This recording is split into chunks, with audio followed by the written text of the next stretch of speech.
Sound check. 1, 2, 3. Sound check, mic Sound test. check. 1, 2, 3. Magandang gabi po. Magandang gabi po. Yes. I have a question. May tanong po ako. What is the wife, father of the wife? How we call English, father of wife? Kaya ano po sa English yung tawag po sa ama ng iyong asawa? Father-in-law. Father-in-law. Yes. How about the mother of the wife? Paano naman po yung ina ng iyong asawa? Yes, mother-in-law. Yeah. Mother-in-law. How about the sister of the wife? Kaya paano naman po yung tawag sa sister ng iyong wife? Yeah, sister-in-law. Sister-in-law. Okay. How about wife? Ano naman po ang tawag sa asawang babae? Wife, the law. Siya ang batas o ang law. So every husband, listen your wife. Any asking. Kaya talagang yung asawang lalaki, kailangan makinig lang lagi doon sa mungkahi ng asawang babae. Because your wife is the law. Dahil lang yung asawa ang batas. Yeah. Anyway, today we study God's law. Kaya ngayon po, pag-aaralan po natin ang batas ng Diyos o kautusan ng Diyos.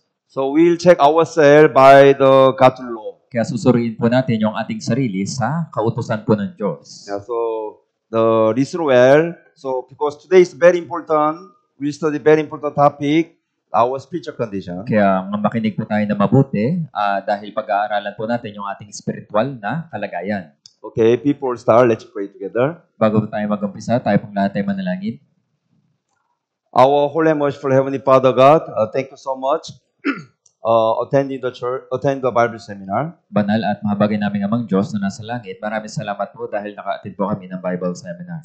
Thank you for let us attend the session 1 to 3. So let us know the lots of evidence in the Bible. At maraming salamat po dahil ipinahitulot niyo po kami na makadalaw mula session 1 hanggang session 3 at nalaman po namin yung napakaraming ebidensya sa Biblia. So while we are studying, especially God's law, please check ourselves, examine ourselves, what kind of our situation. Kaya habang pinagmamasdan po namin yung mga kautusan po ng Diyos, nawa suriin po namin yung aming sarili kung ano po yung aming kalagayan. In the name of our Lord Jesus Christ, we pray. Sa pangalan ng Panginoong Jesucristo, ito pong aming dalangin. Amen.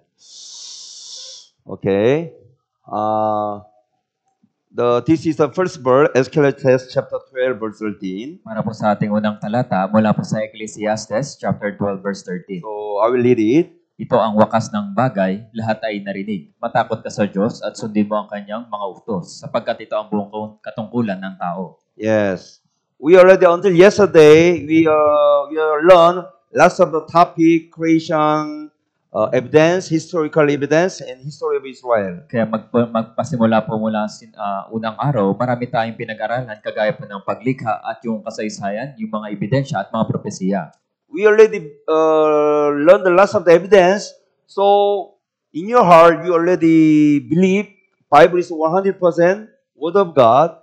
God is alive. Kaya marami na po tayong nakita mga ebidensya, kaya dapat po yung laman ng ating puso ay naniniwala na talaga tayo na ang Diyos ay buhay at ang Biblia po ay katotohanan. So, what should we do is to fear God and keep His commandment. Kaya ang dapat nating gawin, tayo po ay matakot sa Diyos at sundin po ang kanyang mga utos. Yeah, so through session 1 to 3, we study creation and lots of the historical evidence, especially Garden of Eden, and then tribulation of Israel, and also restoration of Israel. Kaya mula unang araw, marami po tayong pinag-aralan, kagaya po ng paglikha, yung halamanan ng Eden, yung mga ebidensya, at yung pagdurusa ng bansang Israel, maging po yung kanilang pagpapanumbalik. So we confirm that all the record in the Bible is true. Kaya nakumpirma po natin lahat po ng nakatala sa Biblia ay katotohanan. So if the physical fact in the Bible is true, spiritual, the fact in the Bible is also true. Kaya ibig sabihin, kung nakakita po tayo ng katotohanan na ebidensya sa physical, gayon din po yung mga spiritual na katotohanan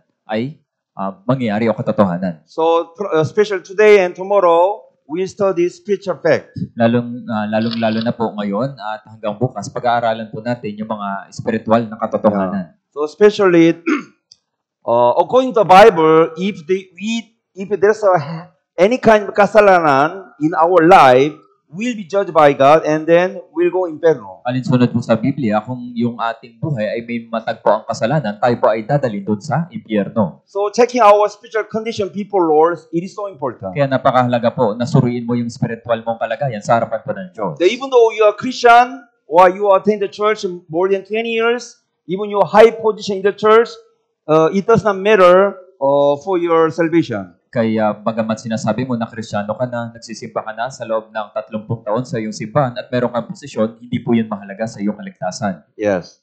So Bible very clearly declare our what will happen after death in Hebrew chapter 9 verse 27. Kaya sa Hebreo chapter 9 verse 27, idineklara na po ng Biblia ano yung mangyayari pag ikaw po ay namatay. Yeah. Everyone will die someday, but after that is not the end.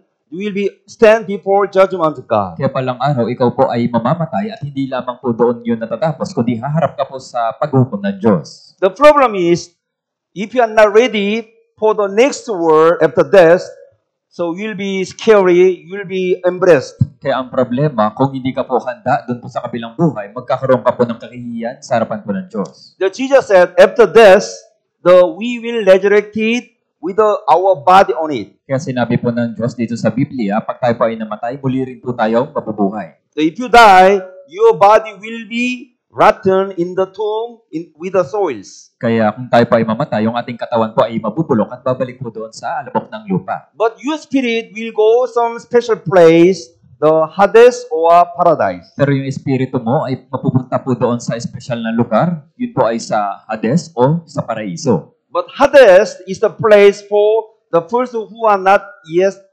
saved. Pero kapag hindi ka ligtas, yung espiritu mo ay mapupunta doon po sa Hades. The paradise is the place for your spirit, for the person who are saved. At para naman doon sa mga taong ligtas, yung kanilang espiritu ay paninirahan doon sa Paraiso. So your spirit will be waiting, standby place, Hades or the paradise, and then finally, we will stand before White throne judgment. Finally, we will be judged. Our body and our spirit will be resurrected, and then merging, and will be judged by White throne judgment. Kaya sa una po, mananatili po yung iyong espiritu kung sa Hades o sa Paraiso hanggang sa balang araw ikaw po ay humarap po sa Diyos sa kanyang paghukom. So in the Bible said, everybody will be resurrection.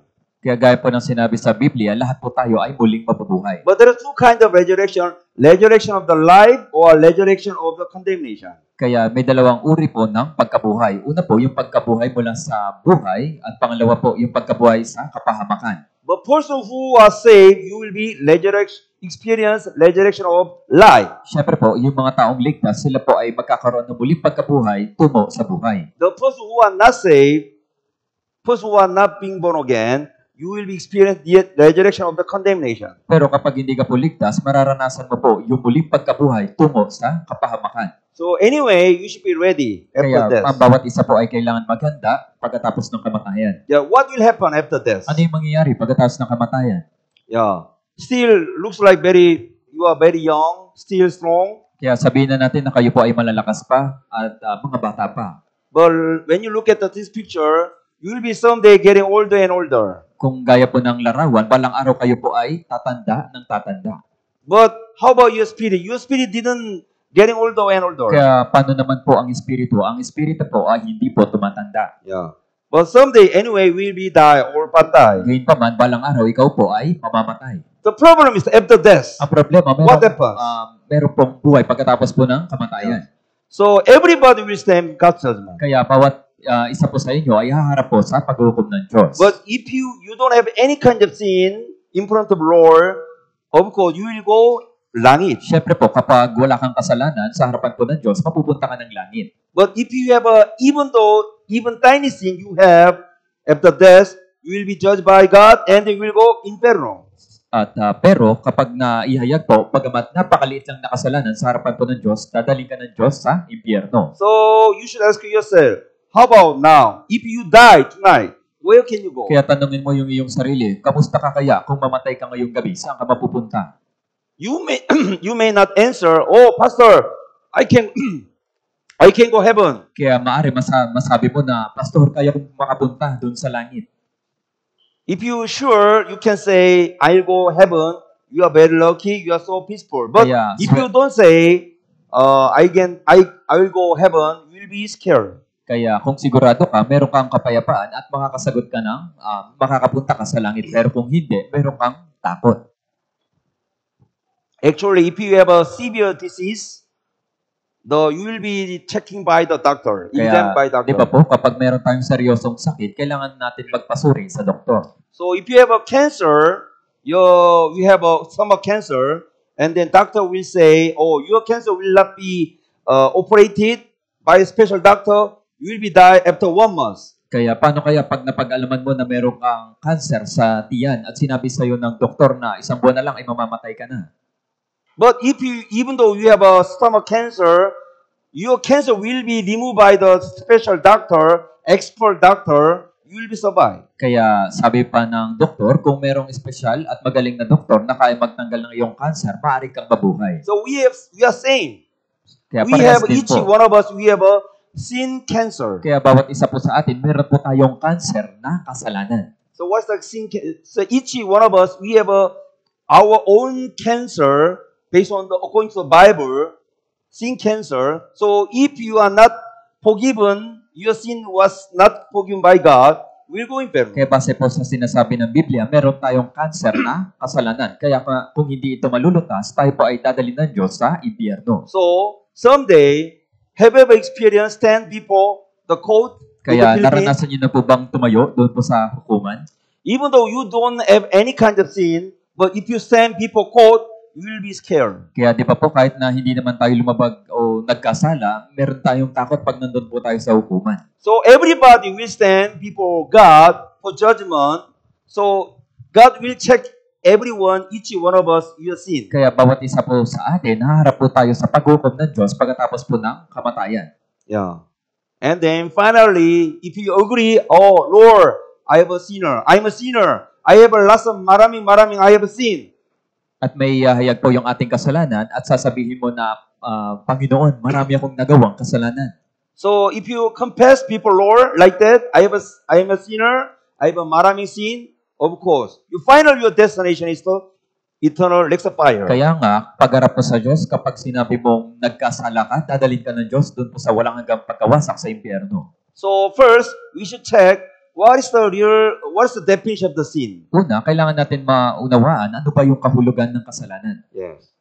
So somebody say people don't know the definition of the sin exactly. Kaya maraming tao, hindi po nila alam yung tunay na kahulugan ng kasalanan. So that's why many people they said that I'm okay. Kaya nga maraming mga tao na sinasabi nila na okay lang ako. The pastor, somebody say, Pastor, I'm okay because there are lots of people who are doing wrong worse than me. Kaya may mga tao po na nagsasabi na, Pastor, sa tingin ko ayos lang ako dahil may mga tao naman na mas masama pa kesa sa akin. So Pastor, they will be judged by God because of their doing wrong, but they will be judged by God. But me, no, I'm better than them. Kaya Pastor, sa tingin ko po na masuhukuman sila dahil mas masasama sila kesa sa akin. So everybody, we should first learn what's the definition of the sin. Una, kailangan mong maunawaan ano ba yung kahulugan ng kasalanan. And what's it in my heart? At ano ba yung laman ng aking puso. So people think only whatever we do in action matter, but what are we think in our heart does not matter. Kaya maraming mga tao yung nag-aakala na yung ginawa lang nila yung mahalaga, hindi na yung iniisip nila. But that's wrong. Pero yun po ay mali. People look at not only what we doing by our body, God also can check our heart. Kaya yung Diyos po, hindi lang siya tumitingin dun sa nagawa mo, kundi maski yung laman po ng iyong puso. So o God iniisip. know what's inside our heart. So all the sin, our heart will be judged by God. Kaya maging po yung kasalanan na nasa isip o nasa puso po natin ay huhukuman po ng Diyos. So will there be judgment for my sin? Kaya huhukuman ba ako sa mga nagawa kong kasalanan? Yeah, of course. The Bible said there's a judgment, so we will study one by one. Kaya syempre po, sabi ng Biblia, tayo po ay huhukuman sa kasalanan, kaya pag-aaralan po natin isa-isa. Yeah. First, the sin. Una po, yung kasalanan. The definition of sin in the Bible, breaking the law is the sin. Kaya yung kahulugan po ng kasalanan sa Biblia ay yung paglabag sa kautusan. Actually, without law, there's no the sin. Kaya kung wala pong kautusan, ay walang paglabag sa kasalanan. So sin is the breaking the law. Kaya yung kasalanan, ibig sabihin po yung paglabag sa kautusan. So we'll be all judged by God based on the law of God. Kaya tayo po ay hahatulan, hukuman ng Diyos sa pamagitan o base sa batas po ng Diyos. So we can check our sin. You don't need to check asking your neighbor. Only you can ask your sin. Compare the God's law in the Kaya Bible. suriin niyo po yung kasalanan mismo ninyo sa naalinsunod po sa Biblia, hindi po kasalanan ng inyong kapitbahay. Because we'll go in heaven based on the law of God. So we check ourselves based on the Bible. Dahil maaari po tayong makapasok sa base po sa batas ng Diyos na nakasulat po sa Biblia. Yeah. So you should understand the God's law is different. Kaya Judgment is different. kailangan nyo maunawaan na yung paghukom o yung kahatulan ng Diyos ay magkaiba. In the world, while you are living in the world, in the Philippines, you will be judged by the Philippine law. Kaya di ba po, habang tayo po ay nakapabuhay dito po sa Pilipinas, tayo po ay hahatulan base po sa paglabag mo dito sa batas ng Pilipinas. So in this world, you will be judged by only what you did, what you behave. Kaya sa mundo po natin, di ba, tayo po ay hinahatulan base po sa paglabag natin at yung mga nagawa natin. For example, if you murder, if you adultery, and then if you steal some money, will be go in jail, in prison. Kaya halimbawa, nakagawa ka ng pangangalunya, pagnanakaw at pagpatay, syempre po, ikukulong ka base sa batas. So in the world, even though we think a bad idea, if even you imagine a bad idea, will not judge by the government. Pero po, di ba, sa mundo po natin ngayon, kahit na mag-isip ka ng masama, hindi ka naman makukulong o ikukulong ng gobyerno. So only what you did by your action, murder, the steal money, that sin will be judged by government. Kundi sa mundo po natin, tayo po ay makukulong lang o ikukulong ng gobyerno base po sa ating ginawang masama, gaya po ng pagnanakaw at iba pa. The problem is, we judge by God's law. So when God check us for our sin, not only what we did, God can check judge by all what we have thought, what have I heard. Pero ang problema, tayo po ay balang araw, pag umarap po tayo sa Diyos, tayo po ay haharap sa kanyang batas. Kaya kung ano po yung nagawa mo at kung ano lang po yung, at kung ano din yung nasa isip mo, ikaw po ay hahatulan ng Diyos. So even though you have a lot of sin in your heart, in your mind, all of the sin will be judged by God. Kaya nga, kung nakagawa ka ng kasalanan, kahit nag-isip ka lang o nasa puso mo lang, hahatulan ka na ng Diyos. So final destination is the hell. Kaya yung destination mo ay impyerno. Yeah. And also, you should understand how sin can enter in the world. Kaya alamin po natin kung paano po pumasok yung kasalanan dito po sa The sanlibutan. Bible said, actually, there's in the beginning, when God created the earth, there's no sin. Sa katunayan, ng pasimula, nung nilikha po ng Diyos yung lahat ng bagay, wala pa pong kasalanan. But the Bible said, Romans chapter 5, verse 12 said, therefore, just as through one man sin entered the world, and the death through sin, thus death is spread to all men, because all sinned. Sinabi po sa Roma chapter 5 verse 12, kaya't kung paanong sa pamagitan ng isang tao ay pumasok ang kasalanan sa sanlibutan, at sa pamagitan ng kasalanan ay ang kamatayan.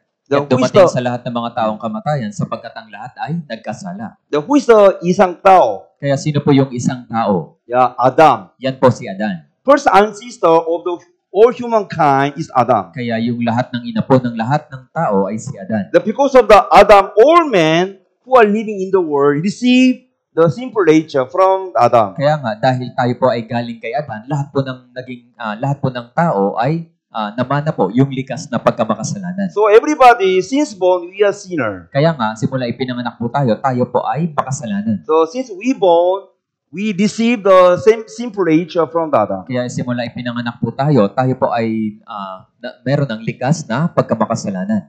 Yeah.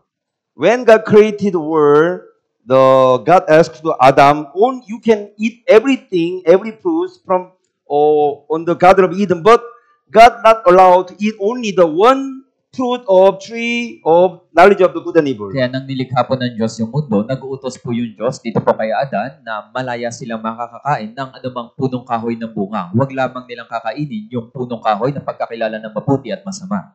So if Adam will overcome it, didn't eat the forbidden fruits, the fruit of tree of knowledge of the good and evil, he have a chance will eat the fruit of tree of the tree of life. Kaya kung hindi po kinain ni Adan yung punong kahoy ng pagkakilala ng mabuti at masama, meron siyang pagkakataon na kainin po yung punong kahoy ng buhay. But Adam failed. Pero nabigo po si Adan. Yeah, so Galatians chapter 2 verse 17 said, of the tree of the knowledge of good and evil you shall not eat. Genesis chapter 2, the tree of the knowledge of good and evil you shall not eat.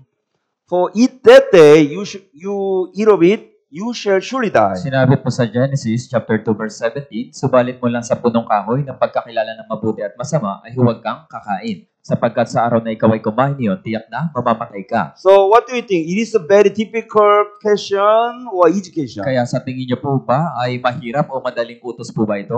For example, your mom said, you can eat any kind of food in your room, in the house, only in the refrigerator. When you open it, the freezer, there's only one fruit, for example, apple.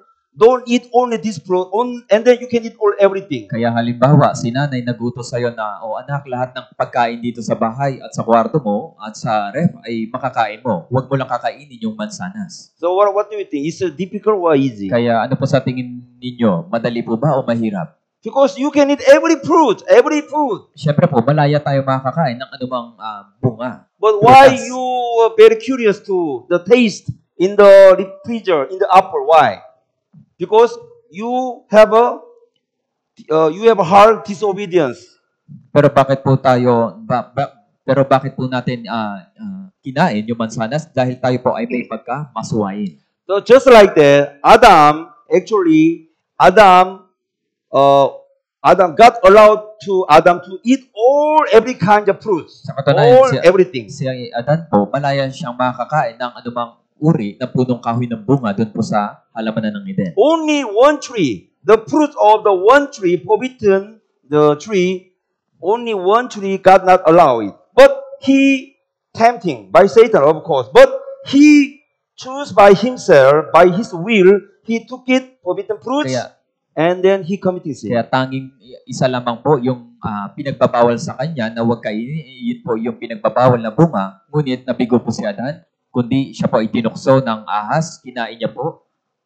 And then based on the law of God, wage of sin is death. Kaya base po sa batas ng Diyos, ang kabayaran ng kasalanan ay kamatayan. So this meaning separation. Kaya yung kamatayan po, ibig sabihin pagkahiwalay. But on that day, when the moment Adam eat the forbidden fruit, his spirit was separate from the Lord. Kaya sa araw o sa sandali na siya po ay kumain, yun po ay nahiwalay po siya sa Diyos. So spiritually he's dead. Kaya nagkaroon po siya ng spiritual na kamatayan. And then he mentioned, I was afraid the Lord because I was naked and I hid myself. Kaya nga sinabi po ni Adan, ako'y natakot at nagtago sa aking sarili dahil napag-alaman ko na ako ay hubad.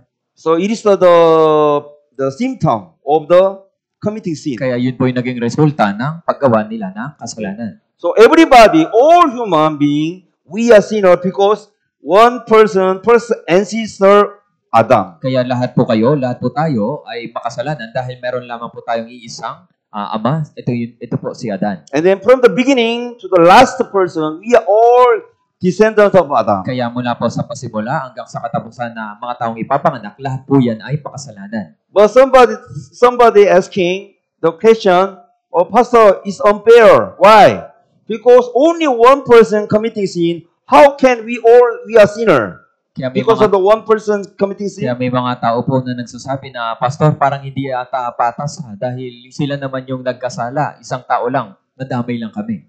But I will let you understand, for example, pero ipapaliwanag ko po sa inyo ng ilang mga halimbawa. For example, sometimes if you take the airplane from Manila to Korea, if you take the airplane, kaya halimbawa, sumakay ka ng eroplano, Manila to Korea. Who are driving the airplane? Kaya sino po pilot. Yung nagdadrive ng eroplano? Yun po yung piloto. not everyone, only pilot can drive your airplane from Manila to Korea. Kaya hindi lahat na ay nagmamaneho, kundi tanging yung piloto lamang po. But suppose to the pilot, one person make mistake and he crashed some mountain.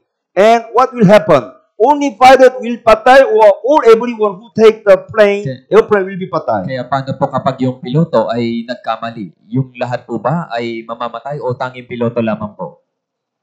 Yeah, everyone. Kaya lahat po. Not only pilot, person who take all the passenger will be patay together. Hindi lahat ng pasahero ng eroplano ay mamamatay. Hindi lamang po yung piloto. Yeah. So even though Adam committing sin, we take the Adam airplane. Kaya nga, bagamat si Adan lang po yung nagkasala, tila pawang tayo po ay nakasakay doon po sa eroplano ni Adan. So another example. Suppose to today your Philippine President BBM Marcos Bongbong, he declare today we'll fight with China.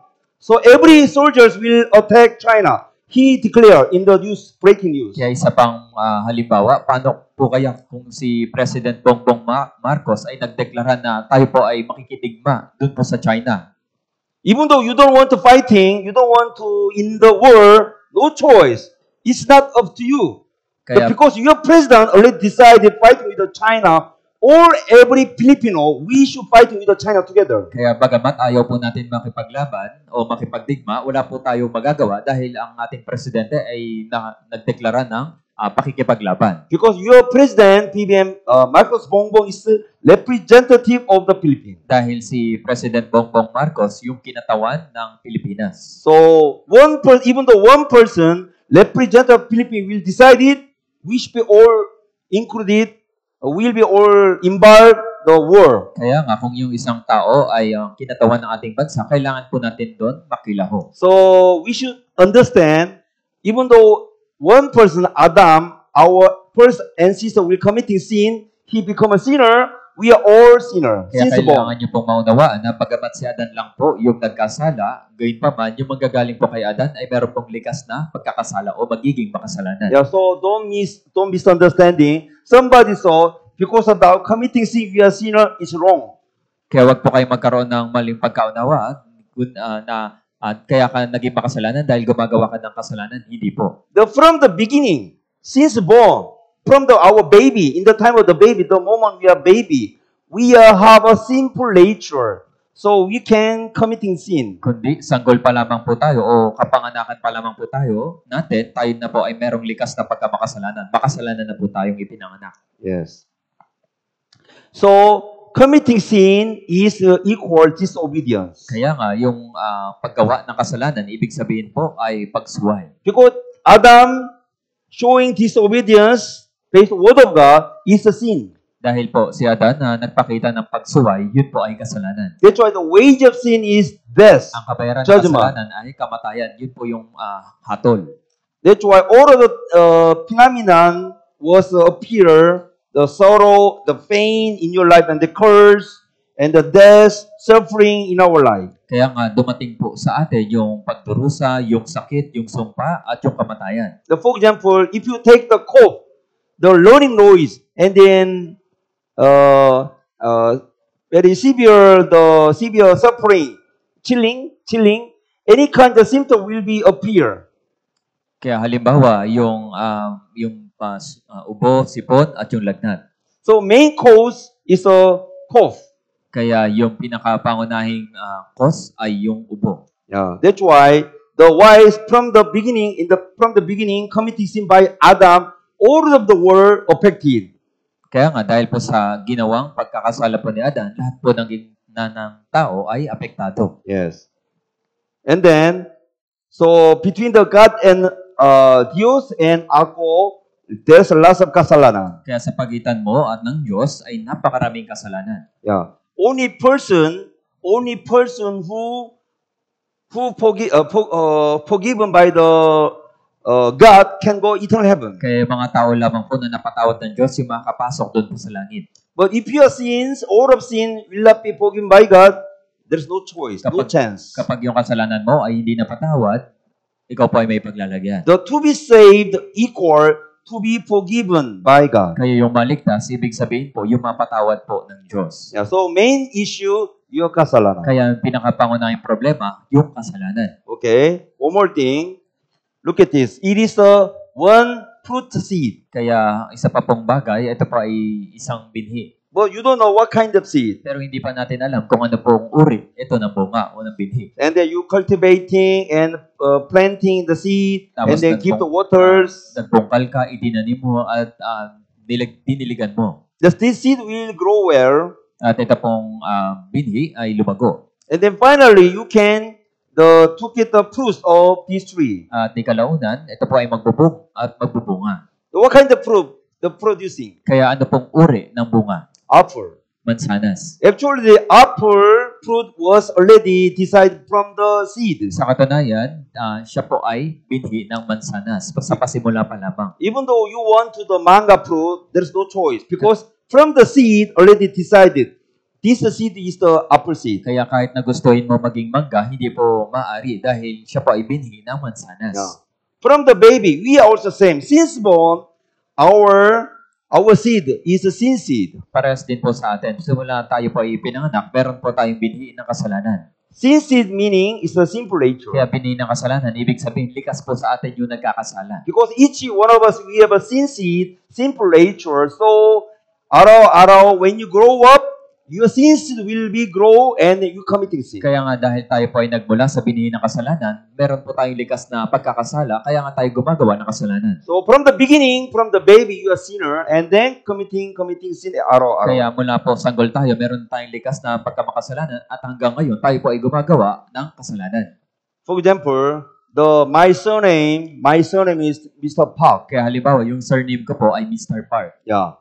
So how about my father's surname? Kaya paano naman po yung surname ng aking tatay? Of course, the Park. Siyempre po, Park din. Yeah. How about my grandfather? Kaya paano Surname? naman po yung lolo ng lolo ko? My grandfather also name is the Park. Gayun din po, yung lolo ko ay Park. Yeah. Even though I want to get Mr. King, Mr. Lee, no choice because of my father's Park, my grandfather's Park, grandfather's Park. Kahit nagustuhin ko na yung surname ko ay Mr. Kim, Mr. Lee, wala po akong choice kundi dahil yung aking ama o yung aking lolo ay Mr. Park.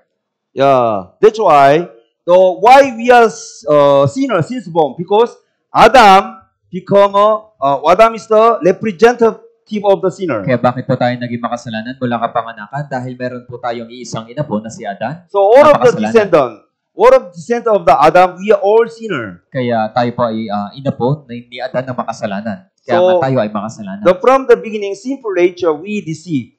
Kaya nga, simula tayo po pinanganak, ito po ay natanggap natin. Yeah. I will show you the evidence. Kaya may papakita po ko sa inyong katibayan. Look at this boy. Pagmasdan niyo po yung bata. What do you think? He's angry now, right? Kaya tingnan niyo po yung itsura, galit na galit, di ba? What do you think? This boy angry, this boy was taught by the father how to angry. Kaya sa tingin niyo po ba, tinuruan niya ng tatay niya kung paano magalit?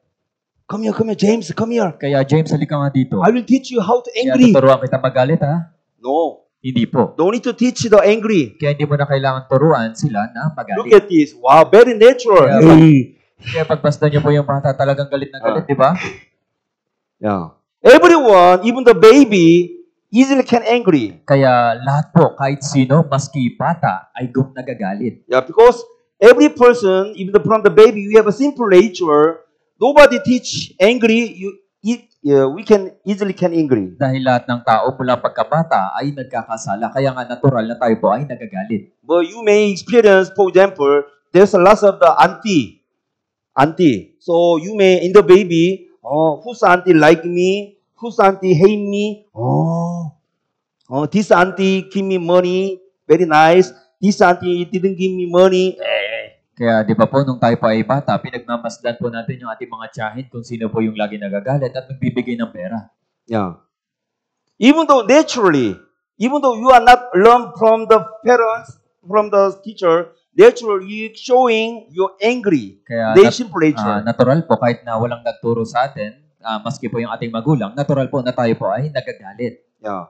So we are born in sin seed. Ipinanganak po tayo na may binhi ng kasalanan. So in the Bible, King David, he understand, he realized, even from the baby, I worshiping Lord, and then I really worshiping Lord, and then learn the last of the Bible. But when David was become a king after king later, he committing adultery and he murder. Kaya sa Biblia po, meron pong tao na si Haring David na bagamat siya po ay nagmamahal sa Diyos at sumasamba sa Diyos, ngunit nung siya po ay naging hari, siya po ay nagkasala. So King David said, "Oh, why I committing sin?" He realized, "I was brought forth in iniquity and in sin from my mother conceived me." Kaya si Haring David naunawaan niya na narito ako ipinanganak sa kasamaan at ipinaglihi ako ng aking ina sa kasalanan. Yeah. So we have a sinful nature, so naturally committing sin. Kaya lahat po tayo meron po tayong binhi ng kasalanan, kaya nga tayo po ay may likas na pagkakasala. And then I have a question. At meron po akong tanong. What is the most dirty thing in the world? Kaya ano po yung pinakamaduming bagay sa mundong ito? Number one, your poop. Kaya una po, yung inyong dumi o yung tae. And then number two, dead body. Kaya pangalawa, bangkay. How about your heart? Pangatlo o yung ating puso. What do you think? Ano po sa tingin po ninyo? Which one is the most dirty thing? Kaya ano po yung napakaduming bagay sa lahat? Somebody said, "No, Pastor, very smelly, the poop." Kaya maaari sabihin ng ilan na, Pastor, talaga mabaho talaga yung tae. Of course, dead body also very smelly. Kaya syempre po, yung bangkay mabaho din po. No. Hindi Bible po. says, your heart the most dirty thing in the Kaya world. sinabi po ng Biblia na yung ating puso, yung napakadumi sa lahat ng bagay. Yes. 왜 안 나오지? So first, I will show you the one video. Even the baby, he showing the angry. Kaya papanood ko po sa inyo isang video na pagaman sila pa ibata pa, nagpapakita po sila ng mabangis, pagkagalit.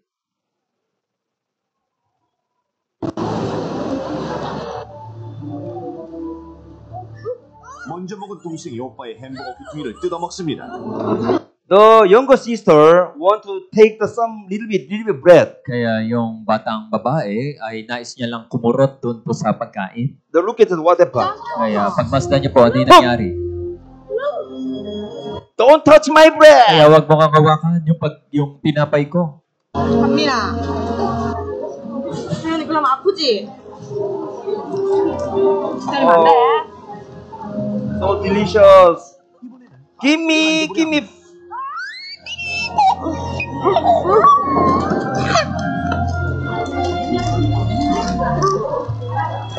This young girl, the little bit young girl, the younger sister, want a little bit taste the soft drinks, also some bread, but the brother don't want to give anything. Kaya nga yung batang babae, nais niya lamang humigop o kumain doon sa tinay, pero yung kapatid niyang lalaki ayaw mamigay. But look at this. Look. 안 돼. Yeah. Even though mother control this boy, no. He angry, he don't want to give anything to Kaya the younger sister. kahit kinokontrol po ng nanay, ay ayaw po magbigay ng batang lalaki.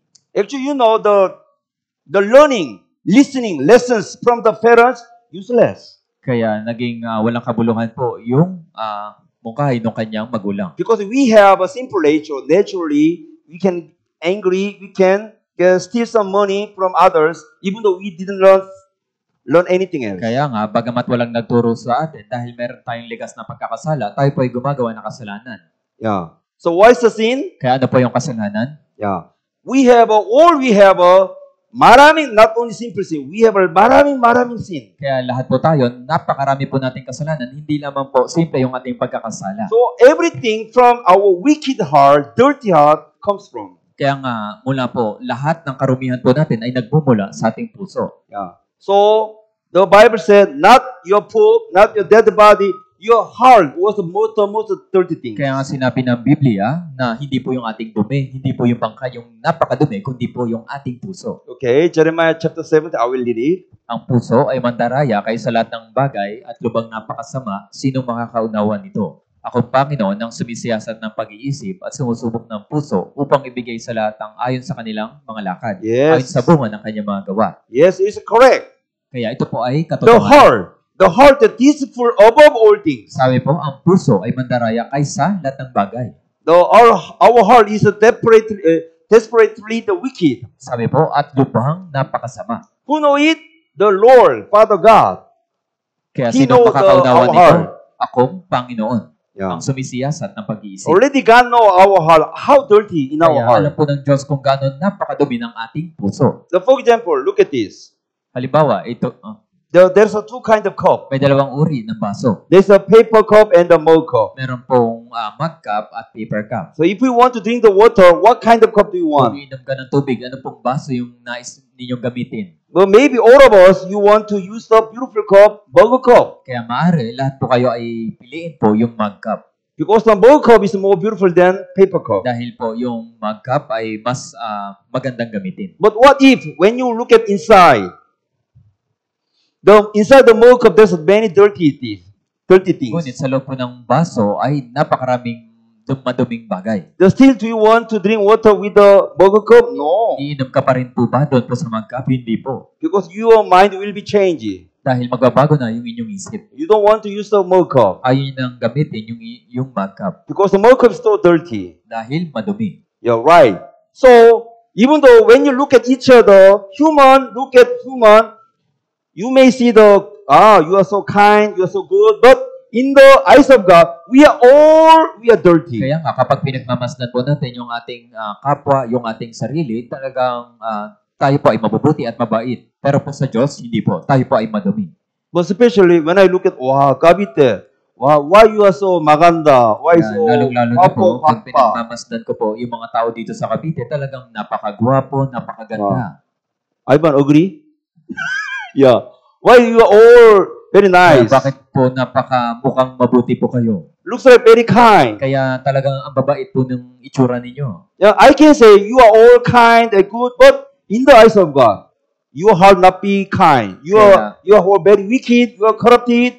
You will be judged by God. Kaya nga, para po sa akin, kayo po ay mabubuti, pero sa harapan po ng Diyos, kayo po ay napakadumi, napakamakasalanan, at kayo po ay hahatulan ng Diyos. Yeah, that's why when you look at the kids, the baby very cute, but there's inside there's dirty things. Tingnan niyo po, yung bata ay napaka-cute, pero yung kanyang kalooban ay napakadumi.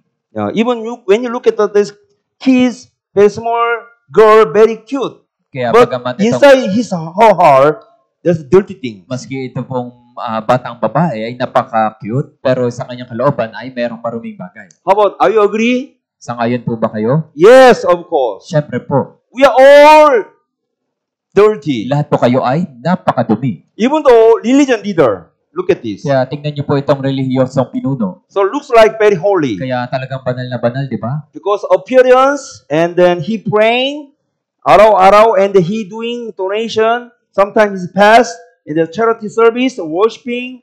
He really jeering for Lord, but still he have a simple nature. Kasi yung itsura niya o yung panlabas niya talagang napakabuti. Siya ay nananalangin, nagbibigay ng donasyon o nagbibigay ng ikapo, nagsisimba sa Diyos at pasigasig para sa Diyos. Pero hindi po. Siya po ay makasalanan. So Bible said, God said, I don't believe any kind of person who even though religion person.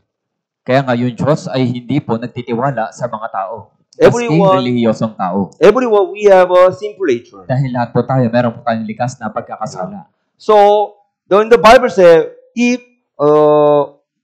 the all of a human looks like outward appearance good, but God see inside there's a lot of dirty animals. Kaya po sa pananaw po ng Diyos, pagamat yung panlabas o yung itsura ay maganda o mabuti, yung kalooban po ay napakadumi. Yeah, so men look at the outward appearance, but the Lord look at the heart. Ang tao ay tumitingin sa panlabas na nyo, ngunit ang Panginoon ay tumitingin sa puso. So according to the Bible, the human being, our heart can be representative 7 Kaya abomination. alinsunod po sa Biblia, yung ating puso may kinatawan po ng 7 karumaldumal. It is our heart. Yan po yung puso mo. So when you look at this, inside there's a 7 abomination, 7 animals. Kaya pag binuksan nyo po o tinignan nyo po yung inyong puso, meron po yung 7 karumaldumal. Each 7 animals was represented our heart. Kaya meron po dito 7 karumaldumal o 7 mga hayop So look na at the kinatawan.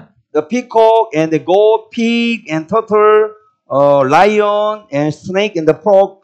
Kagaya po ng pabo at goat o kambing, baboy at pagong, at leopardo, ahas at palaka. So when you see the inside middle, there's a Satan. At pagmasdan niyo po yung gitna, ayan po si Satanas. The devil keep it your heart. Kaya yung sa puso ninyo, meron pong diablo. So this Satan, devil is controlling 7 death abomination. Kaya ito pong diablo, si Satanas, siya po yung nagko-control dito po sa 7 karumal-dumal o Thus, nakasalanan. controlling 7 your abomination, 7 sinful nature. Kaya siya po yung nagpapalabas ng ating 7 karumal-dumal. So sometimes the devil is causing each one of the animals to wake up and they show the sinful nature. Kaya nga yung diablo, si Satanas, siya po yung gumising-gising doon sa hayop para lumabas po yung ating kasalanan. So we are all sinner from the sins born. Kaya tayo po ay pinanganak na makasalanan. But when you look at outside, there's an angel, Holy Spirit. He is still now the teaching about teaching of the gospel. Kaya Trying sa to labas teach the po ng gospel. ating puso, nandyan po yung banal na espiritu o yung anghel na nagpapaunawa po sa atin ng ebanghelyo. So inside, there's a middle center, there's an eye. At sa gitna po, mayroon pong mata. This eye represented of your conscience. Kaya yung mata ay kumakatawan po sa inyong konsensya. So God is watching out your Kaya heart. ang Diyos po ay nakatingin sa ating puso. Actually, this person was, there's a chance to be repent and to be saved. Sa katunayan, ito pong taong ito ay meron siyang pagkakataon na maligtas at pagsisihan yung kanyang kasalanan. So this drawing, painting is apply our life. Kaya ito pong painting ay nai-apply po natin sa ating buhay. Because we have a same representative peacock. Kaya parehas po sa atin, meron po tayong karumal-dumal, kagaya po ng pabo. The peacock, the represent of pride and the boastful. Kaya yung pabo po ay kumakatawan sa pagiging arrogante o kayabangan. Have you ever seen the peacock in the zoo? Kaya nakakita na po ba kayo ng pabo real doon po sa zoo? When the people gathering in the zoo, in front of the peacock, he spread the Kaya fine kapag feather. marami pong tao doon po sa harapan ng pabo, talagang yung pabo, ibinubukan niya yung kanyang mga pakpak. Look at me, look at Kaya me. pagmasdan niyo ako. I'm feather very nice, Kaya beautiful. napakaganda ko, di ba? Yeah. People, we are saying. Kaya parehas din po sa tao. Yeah. So if you have a nice car, if you have a nice car, oh, everyone, it's my car. Kaya kapag yung mga tao, meron silang magandang kotse, talagang nagyayabang sila. Pagmasdan nyo, ito yung maganda kong kotse. You want to show your pride. You want to show your money. Kaya meron tayong kayabangan. Tayo po ay nagpapakita minsan ng ating mga salapi. Somebody that want to buy some market in the vegetable, there's the husband. Very expensive. His husband, her husband give the present of the gold ring. So when he buys the vegetable, he want to show the ring. Oh, mom, here. This vegetable. Kaya Look at this, my ring, gold ring. may isang babae po na binigyan po ng kanyang asawa ng gintong singsing. Kaya nga pag namamalengke siya, talagang yung hintuturo niya na may singsing, yun po yung ipinipili niya dun sa palengke. So if you're rich, like that. Oh, everyone, I'm rich. Kaya nga, di You're ba, pag poor. may ibang mayayaman, talagang arrogante. I'm smart. Oh, you're stupid. Kaya mayaman ako, matalino ako, pero kayo, mga hanmal kayo. Intentionally, unintentionally, we can show our pride and the boastful mind. Kaya sinasadya man o hindi, natural na ipapakita po natin yung ating kayabangan. Your son and daughter, high score, 95 point in the mathematics. Wow, my son, but neighbor son, 65. Oh, in front of your neighbor, you proud, you showing the proud, Kaya- your son. How about your neighbor heart? Kaya 'di ba kapag may mga magulang po, kapag mataas yung grade po ng kanyang anak, 95, talagang ipinagmamayabang niya dun sa kapitbahay na yung anak, 65 lang yung grade. If you show your pride and boastful heart, you can hurt some neighbor unintentionally. Kaya hindi man sinasadya, natural po na naipapakita po natin yung ating pagiging arrogante o kayabangan. There is the sin. Yan po ay kasalanan. Look at it. Second, the goat. Pangalawang karumal-dumal po, yung The- kambing. The goat represent stubbornness. Kaya yung kambing, kumakatawan po sa napakatigas ng ulo. So in the Bible, in accordance with your hardness and your impedance heart, you are treasuring up for yourself wrecks in the day of the wrecks. Ngunit ayon sa iyong katigasan at pusong hindi nagsisisi, ay nagtitipon ka para sa iyong sarili ng puot sa araw ng kapuotan at pagpapahayag ng matuwid ng paghukom ng Diyos.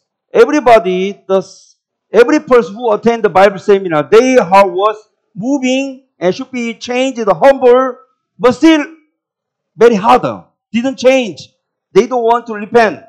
Why? Because stubbornness. Kaya nga, sa pagdalo po ninyo sa Bible seminar, may mga tao po na nagpapakumbaba, pero may mga tao po na nagmamataas pa rin po. Bakit? Dahil sa kanilang katigasan ng ulo. Actually, last time I met some Christian in Philippines, so-called Christian. Kaya may mga pagkakataon po na nakakatagpo po ako ng mga taong Kristiyano kuno. So when I ask them, how about you? Are you sure saved? You are not saved. Kaya kapag nakakausap ko po sila, tinatanong ko po na sigurado ka ba na ligtas ka na? Oh, Pastor, of course. I attend the church 20 years. Kaya, you know my position in church, deacon. Kaya sinasabi po nila na, syempre naman, Pastor, ako ay 20 years ng Kristiyano at alam mo ba yung position ko, Pastor? Ako ay deacon na sa aming simbahan. So of course, I was born again. Kaya syempre, ako ay born again na. I accept Jesus Christ as my Kaya Savior. tinanggap ko na sa aking puso na si Jesucristo bilang aking tagapagligtas. So I ask again, how about you? You are surely 100%. Did you believe you 100%? Can you go heaven after patay? Kaya tinanong ko ulit siya na talagang 100% na sigurado ka na ligtas ka na pag ikaw ay namatay. But that man said, oh, Pastor, honestly, even I'm deacon, I attend 20 years, but sometimes I didn't join the tithes. Sometimes I'm not praying. I'm not reading the Bible. So sometimes I afraid. Kaya nga, binanggit ng deacon na iyon na bagamat siya ay 20 years na sa simbahan at deacon na, pero kapag gumagawa siya ng kasalanan, nagkakaroon siya ng takot. But he said, honestly, I'm not sure my salvation. But he said, I'm born again. Kaya sinabi niya na may pagkakataon na hindi siya sigurado, pero sinabi niya siya ay born again. Of course, God needs us heaven, not the inferno. Kaya syempre po sasabihin niya siya ay langit, hindi impyerno. Sometimes he mentioned, I'm not sure his salvation, but why he insists? He's showing the stubbornness. Kaya minsan, pinapakita niya na siya ay hindi sigurado at nagpapakita siya ng katigasan ng ulo. So put down your stubbornnness now. Kaya ngayon po, If you are not ready, if you are not saved. kaya isang tabi niyo po yung inyong katigasan kung hindi ka paligtas. Just like the, quote, how strong he showing the stubbornness. Kaya kagaya po ng kambing, alam niyo po ba kung gaano yan katigas? I will show the goat stubbornness. Look at this. Babe, the ghost on top of my Jeep. One goat jumping on the car, jeep. Kaya Look at may this. isang kambing po ay pumatong doon sa sasakyan. For my Jeep. Hey! Get down! That's my Jeep! What are you doing up there? Get up! Ah.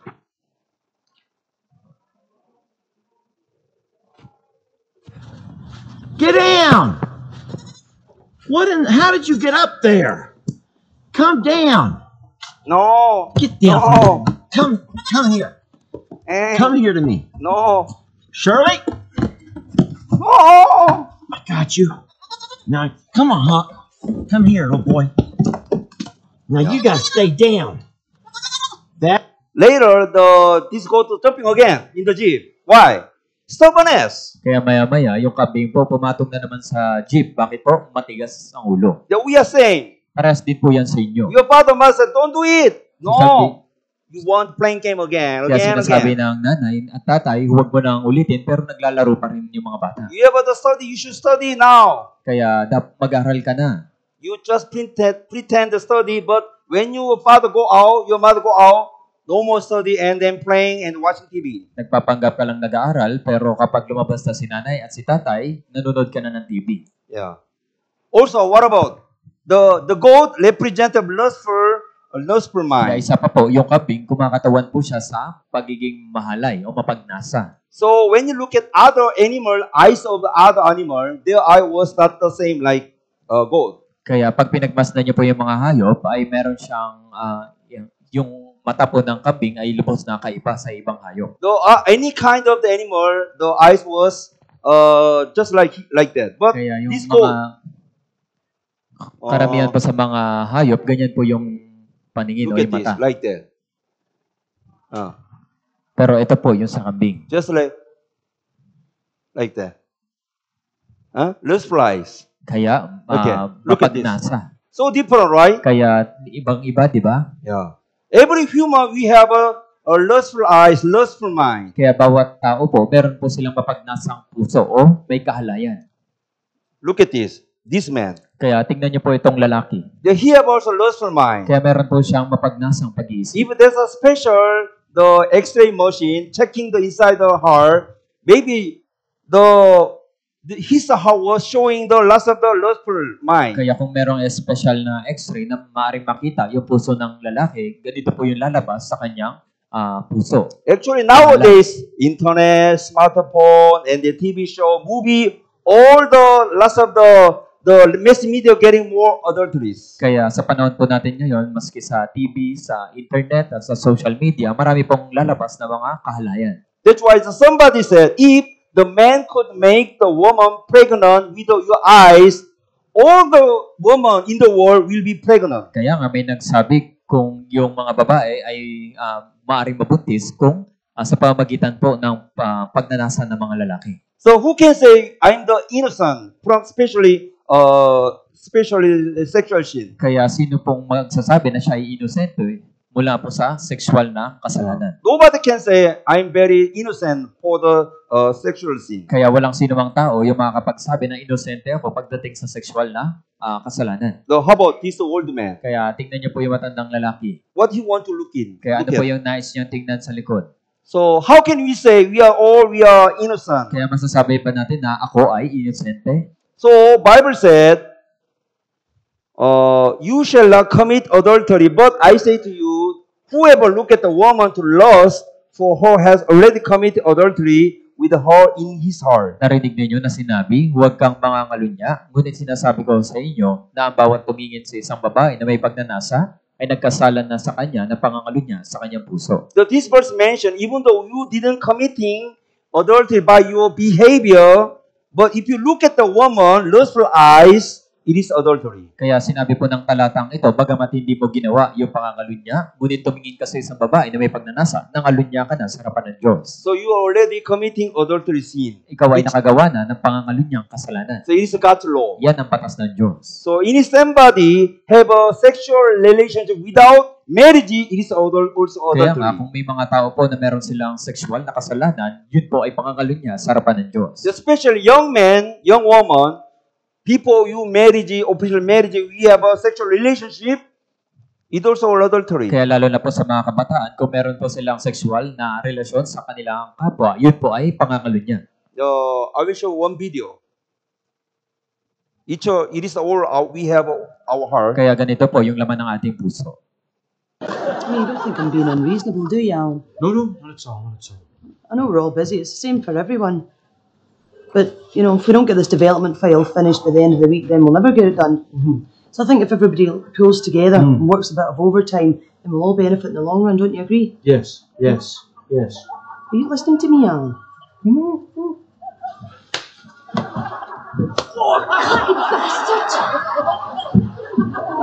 So, as you saying, Yes. Yes. So we have all simple nature in Kaya our lahat po heart. tayo, merong ganitong likas na pagkakasala. Yes. How about here? So when you look at the third, the pig, Kaya pangatlo, yung baboy. we have a pig. Pig represent greedy. Kaya meron po tayong ugali na talagang sakim tayo, kagaya ng baboy. So greedy means that we wanted to more and more. Kaya yung kasakiman, ibig sabihin po, naghahangad po tayo ng higit pa. Yeah, greedy. Kasakiman. So lots of animal, ordinary animal, even they eat only the volume of 80% of the stomach, they will stop. No Kaya more yung mga eating. ordinaryong hayop, talagang 80% lang yung nilalaman o pinupuno nila yung kanilang tiyan. Tumitigil na sila sa pagkain. Especially, baboy, he want to make pull down his stomach. Kaya 100%. sa kaso po ng baboy, talagang 100% punong-puno yung kanilang mga tiyan. But how about human? Pero paano naman sa tao? Already pull down 100%, but people more greedy, so you want to make more 120%, 130%. Kaya may mga tao po na talagang kahit busog na 100% dahil nga sakim siya, pinupuno pa yung kanyang sikmura 120%. So someone want to eat more, so vomit again, eat again, after vomit and eat again like Kaya that. may mga tao po na busog na isusuka lang tapos kakain ulit. So we are more greedy than animal. Kaya nga masakim po tayo kesa sa hayop. So James chapter 1:15 said, "The when desire have conceived, you give birth to sin, and the when it is full grown, the bring forth death." Sinabi po sa Santiago, at kapag ang pagnanasang iyon ay naipaglihi, ito ay nanganganak ng kasalanan. At ang kasalanan, kapag malaki na, ay nagbubunga ng kamatayan. So all of sin starting from your simple desire. Kaya lahat po ng kasalanan nagbumula po sa ating pagnanasa. But the problem is, if you're committing sin, the final destination is the death. Kaya ang problema, pag tayo po ay nakagawa ng kasalanan, yung ating tadhana ay kamatayan. Yeah. So everybody, we should agree, we have a lot of sinful nature. Kaya kailangan aminin ninyo sa inyong sarili na meron kayong likas na pagkakasala sa inyong puso. How about look at this kid? Pagmasdan niyo po yung bata. In the mouth, in the left hand, right hand, in the feet, he put all the snack and then the banana. Kaya tingnan niyo po yung kanyang bibig, yung kanyang dalawang kamay, dalawang paa, talagang puno-puno ng pagkain. Yung paa meron pang saging. But look at his eyes. Pagmasdan niyo po yung mata. This kid want to get another snack in Kaya, his eye, in her eyes. Ito pong bata, pinagnanasahan pa yung ibang pagkain sa kanyang paningin. So she doesn't want to share his snack to others. At ayaw niyang ipamahagi yung kanyang pagkain sa iba. Not only this kid, we are also same. We Kaya are very greedy. Hindi lang yan, hindi lamang po yung bata, maski lahat po tayo. Yeah. Also, look at this. The leopard and then tiger. At isa pa po, yung tigre o yung leopardo. The leopard tiger is the representative of the fierce anger and the violence. Kaya yung leopardo o yung tigre, yung kumakatawan po ito sa ating pagiging magagalitin o mabangis. So ordinary day, the lion, the tigers, they looks like very close and then friendly. Kaya sa ordinaryo mga araw, talagang yung tigre, yung mga leon, talagang tila pawang mababait. But the lion, tiger, when they hunting, they become more the fierce and the killing animal without any guilty. Pero kapag yung leopardo o yung mga tigre ay nangangasunan, nagpapasimula na po silang maging mabangis na hindi man lamang ng konsensya. You should know, human being, we are more fierce, we are more balanced. Kaya tandaan nyo po, tayong mga tao, mas mabangis po tayo kesa sa hayop. Sometimes, breaking news, when just on the street, walking on the street, nobody know, but someone hitting in the back with the aluminum bat. Kaya alam niyo po ba, may nabalitaan po kung na may isang lalaki, kahit na hindi niya kilala o walang dahilan, hinampas niya po ng aluminum bat. Yeah. Only you are walking on the street. Kahit naglalakad lang po sa daan. Why he's angry me? Kaya bakit siya nagalit? Yeah. So literally, we can easily angry to others. Kaya natural po, tayo po ay nagagalit sa ating kapwa-tao. For example, you starting the playing game, like your friend pinking the finger like that side. Hick. At first time, don't do it. Hick. Don't do it. And then hick. What happens? Do you want patay? Everybody, if you do it again, you can make your friend angry. Kaya kung minsan, di ba, may kalaro lang tayo at mamaya-maya talagang nais mo na siyang patayin at nagagalit ka na. Yeah, look at this. Pagmasdan niyo po. Actually, in Japan, there's a program, the Gagman, they are playing game, hammer game. Kaya sa Japan po, may tinatawag na Gangnam Game at naghahampasan po sila. Actually, just it's a funny game only. Sa katunayan, laro lamang po ito na may katuwaan. Look at this.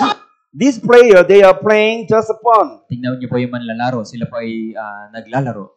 But this one man, he lose again game. Pero yung isang lalaki ay laging natatalo. Oh, look at this. What happened?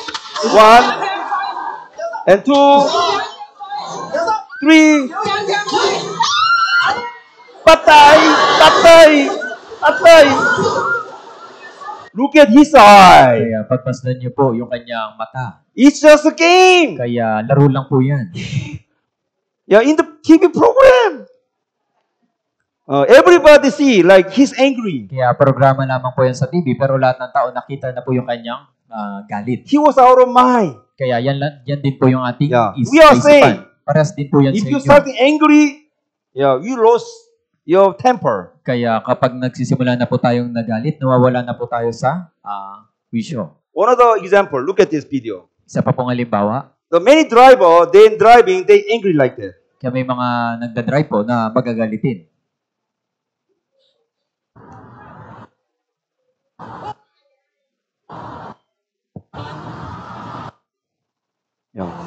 Angry, rah, rah, rah, rah.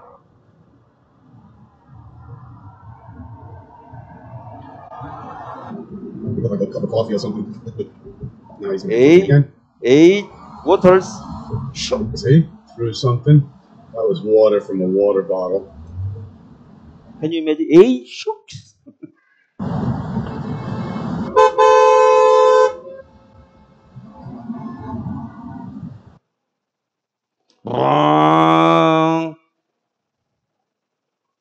Look at this meter.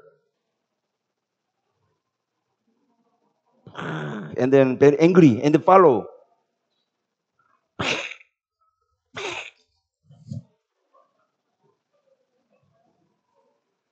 Everybody, they easily showing the temper. Kaya may ilang mga tao po na madali sa kanila na magalit. No endurance. Kaya hindi man lamang sila nagtitiis. So we are saying, Kaya parehas din po yan sa inyo. because why everybody, they can easily angry? Why? Because we have a simple nature. Kaya bakit po tayo mabilis magalit? Dahil meron po tayong likas na pagkakasala. Yeah, so we have a lots of several, we have a several abomination Kaya in our meron po heart. tayong 7 karumaldumal sa ating puso. Yeah, so the Bible said, there's no one righteousness, even not one. Kaya sinabi po ng Biblia, walang sino man ng matuwid, wala kahit isa. So whose sin was more bigger? How about the baby, or young adult, or Lolo and Kaya Lola? sino po sa kanila yung mas maraming nagawang kasalanan at mabigat? Yung baby, yung bata, o yung How matanda? about whose sin burden will be more bigger and heavier? Kaya alin po sa kanila yung mas mabigat na yung nagawang kasalanan? Sorry, you're here, marami here the Lolo Lola, right? Pasensya na Others. po, pero You sin yung more, mga matatanda po marami dito. bigger and heavy. Kaya yung matatanda, mas mabigat at mas marami na silang nagawang kasalanan. So there's no one who does good, not even one. Kaya walang sino mang gumagawa ng mabuti, wala kahit isa. So as we get older and older, all our sin burden will be growing bigger and Kaya heavier. habang tayo po ay patanda ng patanda, ay yung bigat ng ating kasalanan ay pabigat din ng pabigat at padami ng padami. Actually, ordinary person, when we study just until like that, everybody agree we have a simple nature, we are very terrible sinner people, Lord. Siyempre po, yung mga bawat tao, nagiging aminado po sila na sila po ay masama o makasalanan sa harapan po ng Diyos. But some Christian, also somebody, no, Pastor, I'm very good man. Pero may ilan po na nagsasabi na Kristiyano sila at sinasabi nila na hindi, Pastor, ako ay mabait na tao. So some special person didn't agree, he's a sinner people, Lord. Kaya may mga tao po na talagang hindi nila inaamin na sila ay makasalanan sa harapan ng Diyos. That's why God give us 10 commandments like that. Kaya yung Diyos po ay nagbigay ng 10 utos. When you look at the Exodus chapter 20, there's a 10 commandments. Kaya pag pinagmasdan niyo po yung Exodus chapter 20, ay nandito po yung 10 utos. So it's a summary of the all commandment of God. Kaya ito po yung buod ng lahat ng kautosan ng Diyos. Actually, Old Testament, there's exactly 613 details commandment. Kaya sa lumang tipan, eksakto na meron pong 613 mga kautosan po ng Diyos. But God give us a summary of the commandment, 10. Kaya yung Diyos po ay nagbigay lamang ng buod na kanyang utos na nasa 10. So when you look at the one by one, we already all broken the law. Kaya pag pinag-aralan po natin isa-isa, nalabag po natin yung lahat ng kautosan ng Diyos. So you shall have no other God before me. Una po, huwag kang magkakaroon ng ibang Diyos kaysa sa akin. Don't be worshiping any other God, any other idol. Hindi sila pinapahintulutan na sumampa sa Diyos-Diyosan o sumampa sa ibang Diyos. And then you shall not make for yourself idol in the form of anything. Kaya pangalawa, huwag silang gagawa ng anumang inukit na larawan upang sambahin. But intentionally or unintentionally, we touch the Jesus feet, right? Kaya 'di ba sinasadya man o hindi, talagang tayo po ay pumapahid dun po sa rebulto ni Jesus. and then kiss, Tapos hinahalikan pa. and then pinaprangaling like Tapos that. pinapanalangin image, pa. Doon po In the sa scripture, imahe, doon po sa yeah, rebulto. it also sin. Yan po ay kasalanan. You shall not misuse the name of the Lord. Pangatlo, huwag mong gagamitin yung pangalan ng Diyos sa walang kabuluhan. And then remember the Sabbath day. Pang-apat, alalahanin mo ang araw ng Sabat. But do you know did you keep the Sabbath day? Pero alam niyo po ba na susunod niyo po ba yung araw ng Sabat? The Friday sunset until Saturday sunset. Kaya- No one moving from your house. Kaya yung Sabat po, nagsisimula po ito sa paglubog ng araw ng Biyernes at sa paglubog po ng araw ng Sabado. Ibig sabihin, wala ka pong anumang gagawin. Yeah, even though you want to keep the Sabbath day, but you don't know law, Sabbath day, how can you keep it? Kaya bagamat nais mong sundin yung araw ng Sabat, pero dahil nga hindi mo alam, paano mo susundin? So everybody, we already broken the Sabbath day. Kaya ibig sabihin, lahat po kayo ay nalabag po yung araw ng Sabat. And number 5, honor your father and mother. Panglima, galangin mo yung iyong ama at ang iyong ina. But you already experienced fighting mother, Pero being lahat po kayo talagang fighting nakipag-away na mother, kayo. father. Nakipag-away na kayo sa inyong nanay at tatay. But for number 6, you shall not murder. Pang-anim, huwag kang papatay. But even you have angry, it is a murder. Pero magalit ka lang, yun po ay pagpatay na. Even you have a simple the sexual desire, you already commit adultery. Kaya bagamat meron ka lamang pong pagnanasang isip, yun po ay pangangalunya na. So number 1 to 10, all we already broken the law. Kaya mula po una hanggang 10, nalabag po natin lahat ng batas ng Diyos. But why God give us 10 commandments? Pero bakit pa ibinigay ng Diyos yung kautusan? Yeah. What's the purpose of the law? Kaya ano po yung kautusan ng batas? The law is equal meter. Kaya ano po yung layunin ng batas? Yun po ay salamin. God's law is a spiritual meter. Yun po ay spiritual na salamin. For example, if you have a dirty in your face, when you look at the mirror, it's dirty. Kahalimbawa- So you want to wash it with water. Kaya halimbawa, kapag meron pong madumi sa inyong itsura, nakikita niyo po sa inyong salamin, kaya nga naghihilamos kayo. So mirror is not the water. Kaya nga yung salamin, hindi yun yung tubig. The purpose of the mirror only checking you are dirty or not dirty. Kaya yung layunin lang po ng salamin para makita mo na madumi ka. But what do you think? You check you're dirty in your mirror, but can you wash like in mirror like that? Kaya halimbawa, nakita mo na madumi yung itsura mo, pwede mo bang ipamahid yung salamin? Only the purpose of the mirror is checking you're dirty. Kaya And yung layunin po ng salamin para makita mo na madumi ka. for the washing your face, you should go in front of water. Kaya para mahugasan ka, kailangan mo ng tubig. Yeah, so the law is a mirror to show us who we are. Kaya nga sinabi po dito na ang kautusan ay kagaya po ng salamin para makita mo kung sino ka. But you cannot wash yourself with a mirror. Pero hindi mo maaring gamitin yung salamin para ipamahid o ipanlinis sa sarili mo. So when you study the Ten Commandments, you realize you are terrible sinner people, Kaya Lord. pag pinag-aralan niyo po yung 10 kautusan ng 10 kautusan po ng Diyos, malalaman mo na ikaw ay masamang tao o makasalanan. Also, you already broken the law. At nilapag mo ang kautusan. So everybody, we already committing sin. Kaya lahat po kayo ay nakagawa ng pagkakasala. That's why, for example, there's a 10 ring. Kaya halimbawa, meron po dito ang 10 singsing. So we are holding last ring. If you Tayo- fell down from the 10 ring, you'll be going next of fire. Kaya tayo po ay nakahawak sa singsing at mahulog lamang po yung isa, tayo po ay mahulog sa impyerno. So you may thinking the number 1 to 10 commandment will be, even though we broken the even one law, you will be fell down. Kaya mula po sa 10 utos, malabag mo lang yung isa, ikaw po ay mahuhulog dun sa impyerno. Yeah. So but we already all broken the law. Pero lahat po ito ay nalabag natin. Yeah. So Bible says, whoever shall keep the whole law, but yet stumble even in one point, he'll be guilty of all. Sapagkat sino mang tumutupad ng buong kautusan, subalit lumalabag sa isa ay nagkakasala sa lahat. So only to 10 broken the 10 ring. Only even though one ring will be broken, will be fell Kaya down. hindi na kailangan pa ng 10, sapat na yung isa para mahulog ka sa impyerno. So we can say we are the curse. Kaya masasabi natin na tayo pa ay nasa ilalim ng sumpa. But only person, so Galatians chapter 10, as many as are of the works of the law are under the curse. Sinabi po sa Galatia chapter 3 verse 10, sapagkat ang lahat ng umaasa sa mga gawa ng kautusan ay nasa ilalim ng sumpa. So look at this. As many as our works of the law is under the grace or under the curse. Sinabi po, sapagkat ang lahat ng umaasa sa mga gawa ng kautusan, hindi po nasa ilalim ng biyaya, kundi sa ilalim ng sumpa. Under the curse. Sabi po, ilalim ng sumpa. The someone want to going to heaven by the keeping the law, they are all under the curse. Kaya may mga tao po na nais nila pumunta sa langit, ginagamit nila yung pagsunod sa kautusan. Ibig sabihin, sila po ay nasa ilalim ng sumpa. But still, many Christians, they want to go heaven by the keeping the law. Pero may maraming nagsasabi, mga Kristiyano ko, sinasabi nila na makakapasok sila sa langit sa pamamagitan ng pagsunod sa kautusan. But you should remember, Bible, even though you want to keep the law, cannot. So we should believe you are under the curse. Ngunit tandaan niyo po yung sinabi ng Biblia, pagamat nais po natin sundin yung kautusan, tayo po ay nasa ilalim ng sumpa. And also, no one can reach the center of the God. At isa pa, wala pong nakaabot sa pamantayan ng Diyos. For example, somebody reach 70% law Kaya of the God. halimbawa, sabihin na natin may ibang tao na naabot niya yung pamantayan 70%.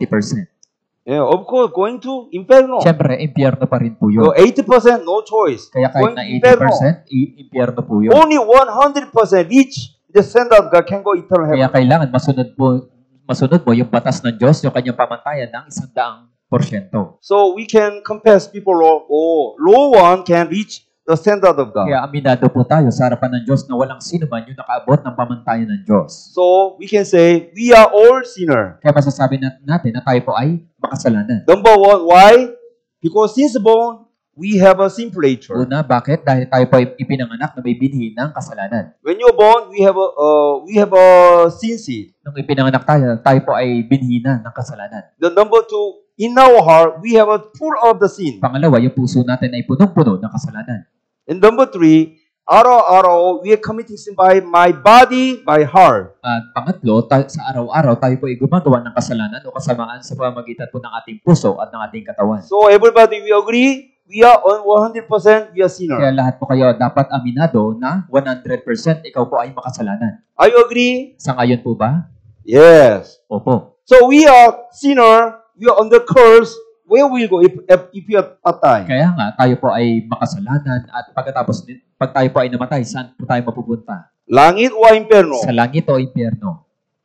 Of course. Inferno. Opo, sa impyerno. Because based on the God's law, we are under the curse. Kasi base po sa batas ng Diyos, tayo po ay nasa ilalim ng sumpa. So, okay, let's study. If you patay, for example, what if you patay, will stand before judgment of God? Halimbawa, ipagpalagay natin na namatay ka at tumarap ka sa paghukom ng Diyos. So, we stand great white throne judgment. Kaya haharap ka po sa dakilang puting trono ng Diyos. Everybody will stand before Lord. Lahat ng tao ay haharap po sa Diyos. There's two books, May dalawang aklat. the book of the life and the Bible. Aklat ng buhay at yung Biblia. The book of the life and the God's law. Kaya yung batas ng Diyos at yung aklat ng buhay. Everybody will be judged according to the books Kaya recorded. lahat ng tao ay hahatulan base po doon sa aklat. So we will judge, God will judge us the heart, our deed in Kaya- our whole life. Hahatulan ka po ng Diyos yung mga nagawa mong kasalanan sa puso, maski mo yung inyong mga nagawa sa inyong buong buhay. And your sin will be revealed before Lord. Every sinner will be thrown into the lake of Tapos fire. lahat ng kasalanan mo maihahayag sa harapan ng Diyos at ikaw po ay tatapon doon po sa lawa ng apoy. The problem is, if you threw it in the lake of fire, not only 10 years, not only 100 years, you will be living in lake of fire forever and ever. Pero ang problema, pag ikaw po ay itinapon na sa lawa ng apoy, hindi lamang po 1 taon, 10 taon, kundi mananatili ka dyan, magpakailanman, walang hanggan. Yeah. The problem is, if you entering the lake of fire, no one chance to escape from the lake of fire. Kaya ang problema, pag ikaw po ay tinapon sa lawa ng apoy, hindi ka na makakatakas. I will show you the video. So it's a example video. When you die, stand the judgment. It is appointed unto men once to die, but after this, the judgment. But we are all as an unclean thing, and all our righteousnesses are as filthy rags. And we all do fade as a leaf, and our iniquities, like the wind, have taken us away. It is a fearful thing to fall into the hands of an angry God.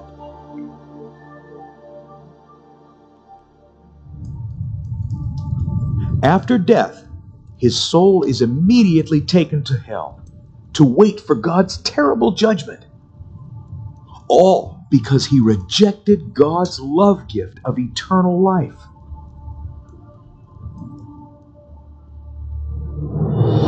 The time is coming. It is called the great and terrible day of God's judgment, when all who died in their sins will be called to appear before the Lord Jesus Christ to be judged. The Word of God says, "And I saw a great white throne, and him that sat on it, from whose face the earth and the heaven fled away, and there was found no place for them. And the sea gave up the dead which were in it, and death and hell delivered up the dead which were in them. And I saw the dead, small and great, stand before God, and the books were opened. And another book was opened, which is the book of life. And the dead were judged out of those things which were written in the books, according to their works. Every idle word that men shall speak, they shall give account thereof in the day of judgment. When it is over, God will ask an angel to open the book of life to see if your name appears. The angel will look and say, "That name does not appear, Lord." And God will say, "Depart from me, ye cursed, into everlasting fire, prepared for the devil and his angels. And these shall go away into everlasting punishment, but the righteous into life eternal. And whosoever was not found written in the book of life was cast into the lake of fire." The Bible says, "And the smoke of their torment ascended up forever and ever. And they have no rest, day or night, forever." Yes. So if you want to want to know the details, look at in your home. Let's read Revelation chapter 20. Kaya kung nais niyo pong malaman yung detalyado yung patungkol po dito, basahin niyo po sa pag-uwi niyo ng bahay yung Apocalypse chapter 20. After this, everybody will be stand before judgment, and your any kind of sin will be revealed in front of God, will go wrecks of fire. Kaya pagkatapos po ng kamatayan, ikaw po ay haharap sa paghukom ng Diyos, at kung bahayag po yung mga nagawa mong kasalanan, ikaw po ay tatapon doon po sa lawa ng apoy. Because why? Bakit po? Because the wage of sin is death. Dahil ang kabayaran ng iyong kasalanan ay kamatayan. Although your payment of the sin is the death. Lahat ng kabayaran para sa nagawa mong kasalanan ay kamatayan. This death is the second death. Kaya ito po ang kamatayan ay yung ikalawang kamatayan. You will be separation from the eternally with the God. Ikaw ay mahihiwalay magpakailanman doon po sa Diyos. So very clear the Bible mentioned wage of sin is death. Kaya malinaw na No other way. Kaya malinaw na sinasabi ng Biblia, ang kabayaran ng kasalanan ay kamatayan at walang anumang ibang paraan. So whether your sin will be strong or smaller and the bigger, it doesn't matter. Even you have a small and even though your sin will be small, will go inferno. Kaya bagamat maliit o malaki yung kasalanan, hindi po mahalaga yon. Basta may kasalanan, dadalhin ka ng Diyos sa impyerno. So you should remember, after death, it will be happen in your life. Kaya tandaan mo, pagkatapos ng iyong kamatayan, yan po yung mangyayari sa iyong buhay. Yeah. If you're committing sin, the wage is to hell. Kaya sa paggawa ng kasalanan, ang kabayaran ng kasalanan ay kamatayan. Everybody. We have two doors after death. Lahat po kayo, pagkatapos ng kamatayan, meron pong dalawang pintuan. So one is the way of the death. Kaya yung isang pintuan ay tungo sa kamatayan. The other one is the way of the life. Kaya yung isang pintuan naman po ay paraan o daan patungo sa buhay. So if you die with your sin, we'll go way of death. Kaya kung mamamatay ka, dala-dala mo yung kasalanan mo, ikaw po ay napatungo dun po sa daan ng kamatayan. All your sin will be forgiven, you will go way of the heaven. Pero way of the heaven. Yung kasalanan mo ay napatawad na sa daan ka ng patungong langit. There's no middle place. Kaya wala pong gitna. Yeah, there's only one. Yeah. So person who are saved, we will going to narrow door and another way. Kaya yung mga taong naligtas, kailangan dumaan po kayo doon sa makipot na daan o makipot na pintuan. You know, the Jesus talks about lots of time about the hell. Kaya alam niyo po ba na napakaraming beses na binanggit mismo ni Yesong Kristo yung patungkol sa impyerno. Because impyerno is the real. Dahil katotohanan yung impyerno. Jesus really don't want to let all go going to eternal Kaya hell. hindi po ninanais ni Yesong Kristo na ang bawat tao ay mapunta doon po sa impyerno. Yeah. So what's the hell? Kaya ano ba ang impyerno? Everybody, we are since born, we are sinner. Simula ipinanganak tayo po ay ipinanganak na makasalanan. So we commit sin araw-araw. Gumagawa tayo ng kasalanan araw-araw. And then someday we'll patay. Balang araw mamamatay ka. And then after judgment, we'll go inferno. At huhukuman ka at pagkatapos nito, mapupunta ka ng impyerno. It is the way of the ordinary our life. Kaya yan po yung daan o pagtadhana ng ating buhay. The problem is that according to the judgment of God will be cast into the lake of fire. Kaya ang problema, base po sa hatol ng Diyos, tayo po ay dadalhin doon po sa lawan ng apoy. That's why God's warning us our destination of the death in the Bible. Kaya nga, sa Biblia, nagbabala po yung Diyos na ang tadhana ninyo ay impyerno. So Jesus said, everyone, hell is real. Kaya sinabi po ni Jesus na ang bawat tao makinig kayo. Totoo ang impyerno. The Jesus said, if your hand cause you in sin, cut it off. Kaya sinabi mismo ni Jesus, kung ang kamay mo ang makakapagpatisod sa iyo, putulin mo ito. It is better for you to enter into life the disabled rather than having a two hand to go to hell. Mas mabuti pa sa iyo ang pumasok sa buhay na baldado kaysa may dalawang kamay na mapunta sa impyerno. Yeah. So what's the better? What's the best? Kaya ano po yung mas mabuti? Without the one hand going to heaven or with your two hand going to hell? Kaya ipinanganak ka na walang kamay o yung buo yung katawan mo at mapunta naman sa impyerno. Yeah. If you don't, one hand will be pitiful. You are very sad. Kaya But di ba po pag ipinanganak ng walang kamay, kaawa-awa ka. if you have a chance to go eternal heaven, of course, you should cut off your hand. Pero kung may pagkakataon kang mapunta sa langit, kung puputulin mo yung kamay, Why Jesus putulin Christ? mo na lang. Why Jesus Christ explain like that? Kaya bakit ganito po yung paliwanag ni Yesu Kristo? Jesus nobody going to eternal hell. Dahil ayaw po ni Jesus na ang bawat tao ay mapunta doon sa impyerno. But last sentence, the fire is not to quench it. Sa huling talata, sinabi, at ang apoy ay hindi napapatay. The fire will be more hot in the heart. Kaya ibig sabihin, napakainit po ng apoy.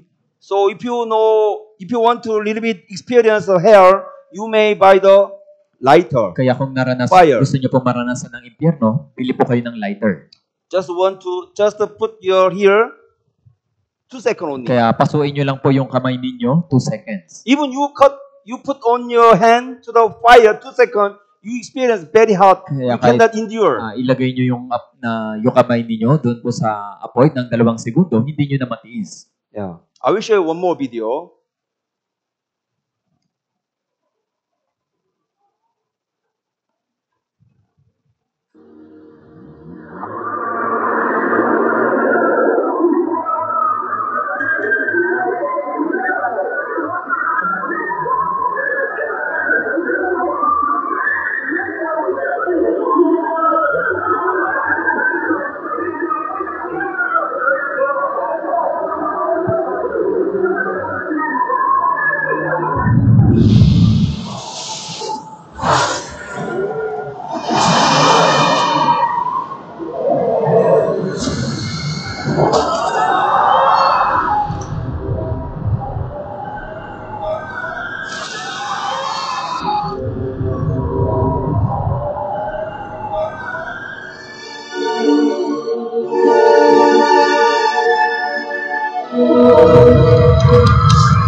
Yes.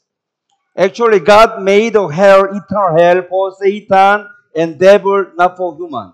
Sa katulayan, nilikha po ng Diyos yung impyerno hindi dahil para sa mga tao, kundi para kay Satanas at sa kanyang kampon. But as a human, if you reject Jesus, you reject the love of the Jesus Christ. If you are not saved, you will follow the way of the Satan. Pero bilang tao, kung tatanggihan mo yung pag-ibig ng Diyos o ng Jesucristo, ikaw po ay mapapabilang sa kampo ni Satanas. So remember, hell is not a joke, it's real. Kaya tandaan niyo po, yung impyerno ay hindi biro, kundi katotohanan. If you entering eternal hell, it's eternal. Kaya You know meaning of the eternal. Kaya kung papasok ka dyan sa impyerno ng walang hanggan, alam niyo ba ibig sabihin ng walang hanggan? The no more chance to escape from the hell. Ibig sabihin, wala ka ng anumang paraan na makatakas sa impyerno. Okay, let's summary. What's the hell? Kaya ibuot natin anong meron sa impyerno. The Revelation chapter 21 said, the fear legs of the burning sulfur. Kaya sa Apokalipsis chapter 21, ito po ay nagliliyab na apoy at asupre. And then Mark chapter 9, the fire is never blown out. Sa Marcos chapter 9, ibig sabihin yung apoy ay hindi kailanman napapatay. Can you imagine the fire never blown out? Kaya na-imagine niyo po yun na hindi nawawala yung apoy. The you will be salted with the fire. Kaya at isa pa, ikaw po ay aasinan na may apoy. Have you ever experienced the salty, the boiling with the salty salt? Kaya naranasan niyo po ba na yung mainit na tubig, talsikan niyo po ng asin? You may jumping like that. Look at Kaya this. magtatatalon ka po.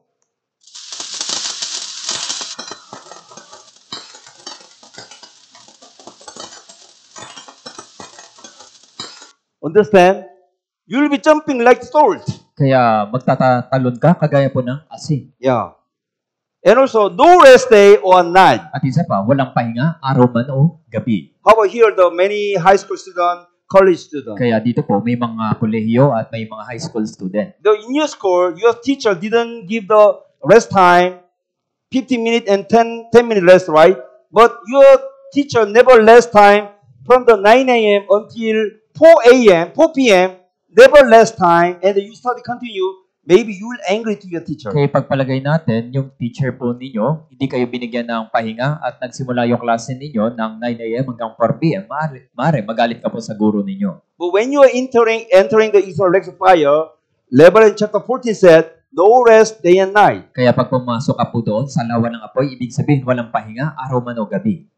But all the memory remain. Tapos lahat ng alaala mo ay buhay. So that's why you will Mananatili. neglect again. Kaya ibig sabihin, labis po yung inyong paghihinayang o pagsisisi. Why I didn't listen to the gospel? Yeah. Why I don't believe the gospel? Bakit ako hindi nakinig ng Ebanghelyo at umattend ng Bible seminar? I have a chance to believe the gospel. Kaya may pagkakataon sana akong maniwala sa Ebanghelyo. Why I neglect the listen to the Kaya gospel? bakit tinanggihan ko na makinig ng Ebanghelyo? Yeah. And also, when you enter hell, there's a darkness only. At isa pa, pag pumasok ka sa impyerno, pawang kadiliman lamang po yung naroon. There's no light. Walang liwanag. When you see the color of the fire, it's red.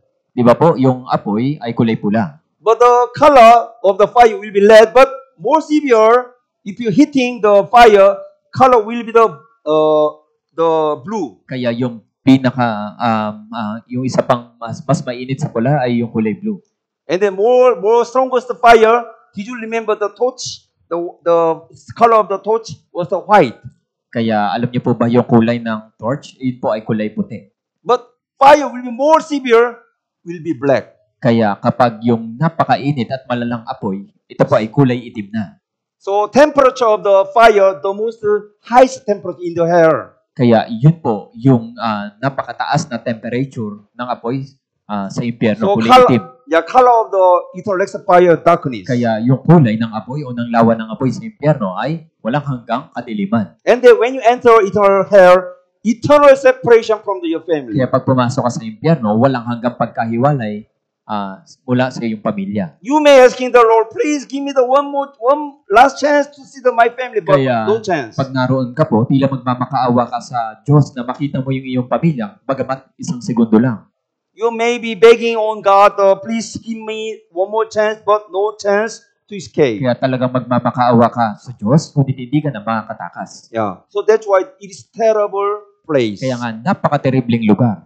So your suffering cannot be stopped. Kaya yung pagdurusa mo doon ay hindi natatapos. Your your suffering cannot be comparing any kind of the suffering in the world. Kaya yung pagdurusa mo dito ay hindi maikukumpara sa pagdurusa mo dito sa mundo. Even though you are suffering severe disease, severe suffering in the world, but the painfulness in the hell will be more than 100,000 times. Kaya bagamat ikaw po ay nagkasakit o nagdusa dito po sa mundo, hindi yun maikukumpara doon po sa impyerno. Higit na 100 times po yung sakit na mararamdaman mo. Actually now, even though I explain based on the Bible, I cannot explain well about the details.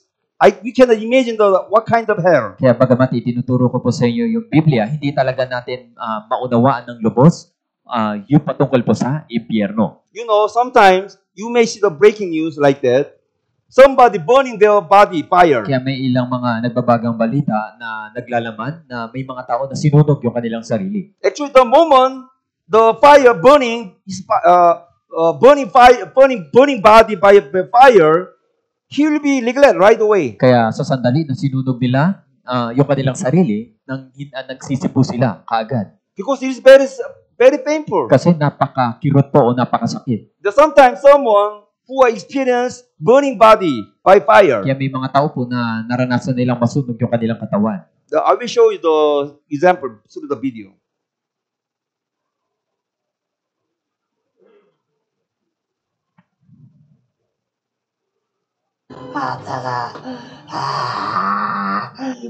진짜 죽겠어. 이거 못 참겠다. I cannot endure. 아니, 가해서도 뜨거운 거 어떡해. Very, very hot. 소독 살날려. I will patay. 지금 너무 아파요. Now very hurt. 지금 너무 아파요. 지금 너무 못 참겠어요. I cannot 못 endure. 참겠어요. 못 참겠어요. So, why God show us this kind of painfulness Kaya to us? bakit po ipinapakita sa atin ng Diyos yung ganitong larawan na napakakirot at sakit? It is a warning for us. Yan po ay babala po sa inyo. When you suffering the hell, lakes of fire, your suffering will be more severe. Kaya More pag severe. nagdusa ka at itinapong ka sa lawan ng apoy, masigit pa yung mararanasan mong pagdurusa.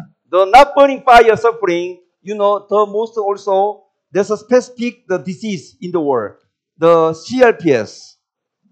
Kaya ikinumpara po yung impyerno sa sakit na sa mundo natin ngayon, CIPS yung tawag. Do you have ever heard the CRPS? Kaya narinig niyo na po ba yung sakit na CRPS? CRPS, someone who have experienced CRPS suffering, even though he was standing and the rain on the bed, he feel his body was burning. Kaya yung mga tao pong tinamaan ng sakit na CRPS, bagamat normal lang nakahiga siya, nakatayo, pero labis po yung init na nararamdaman niya. The first patient experienced CRPS, he explained like that, my body was burning like that. Kaya yung mga taong tinamaan ng sakit na CRPS, ipinaliwanag nila na para silang sinusunog na sa impyerno. I will show a video.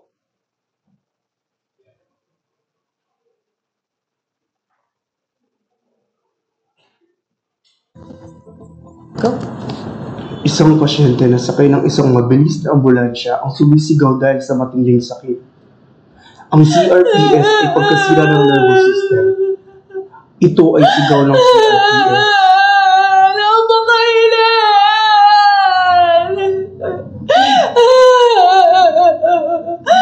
Kinita ay parang mapuputo In her mouth is a drug, strongest drug. Kaya sa bibig niya, meron pong pampahilom o yung drugs. But even though he get the drugs, the strongest drug is not effective. Kaya bagamat meron pong pampahilom na drugs, hindi po epektibo. That's still very painful. Kaya napakasakit po yung nararamdaman niya.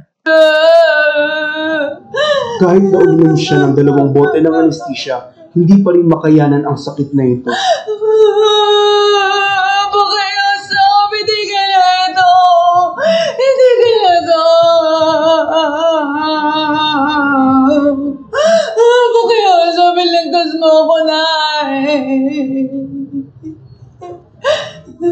Makiusap, pagkabigyan ako ng anesthesia.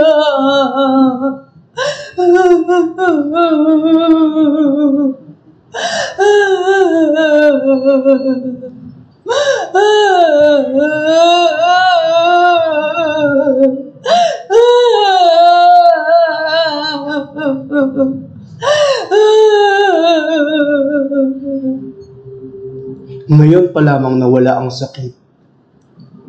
Halos araw-araw siyang tinuturukan ng malakas na gamot ng anesthesia na gaya ng isang droga para sa kanser sa pasyente.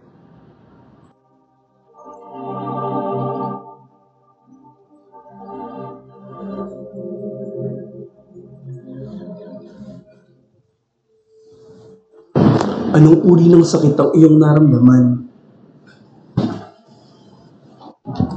Kung ipapaliwanag ko sa inyo ang tungkol sa sakit, gaya ito ng sakit na nararamdaman ko kapag pinuputol ang aking hita, paa at tuhod ng palakol. Ang aking katawan ay parang nasusunog sa apoy. Ang aking balat ay parang hinihiwa ng kutsilyo.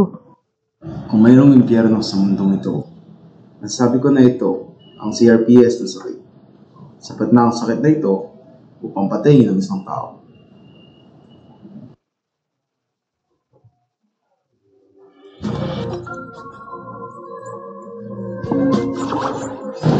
May antas ng sakit mula 0 hanggang 10. Ang bilang na 8 ay gaya ng sakit ng panganganak. Ang bilang na 9 ay gaya ng sakit mula sa pagputol ng kutsilyo sa daliri. Ang bilang ng 10 ay gaya ng sakit na sinusunog sa apoy. Ang pasyente sa CRPS ay nakaranas ng sakit sa antas na 9 at 10, anumang level ay hindi mapagtitiisan. Iniisip nila, makabubuting mamatay na lang ako. Sa katunayan, marami sa kanila ang nagpapakamatay. Yes. Why? Why God show us this kind very too much painful disease? Kaya bakit po ipinakita sa atin ng Diyos yung ganitong uri na napakasakit? Hell is real. The suffering, severe suffering is real. Dahil yung impyerno ay katotohanan at yung sobrang kirot at sakit ay katotohanan. But many, many the person they just look like the joking. Pero maraming tao na itinuturing ito na biro lamang. No, it will be real. Hindi po. Someday you will experience if you are not saved. Ito po ay katotohanan. Kung hindi ka ligtas, mararanasan mo po ito. Yeah. People you die, that's why you should be born again. Kaya nga, bago ka mamatay, kailangan mong maipanganak na muli. So, to the ready for the listening to the true gospel, there's one more step. Kaya para po sumampalataya sa Ebanghelyo, meron pong isang hakbang. The repentance. Kailangan mong magsisi. I will read Psalm chapter 34, verse 18. Ang Panginoon ay malapit sa may pusong wasak at inililigtas sa mga may bagbag na diwa. Only Lord, the dear, those who have a broken heart. Sabi po, ang Panginoon ay malapit sa may pusong wasak. What's the broken heart? Ano po yung may pusong wasak?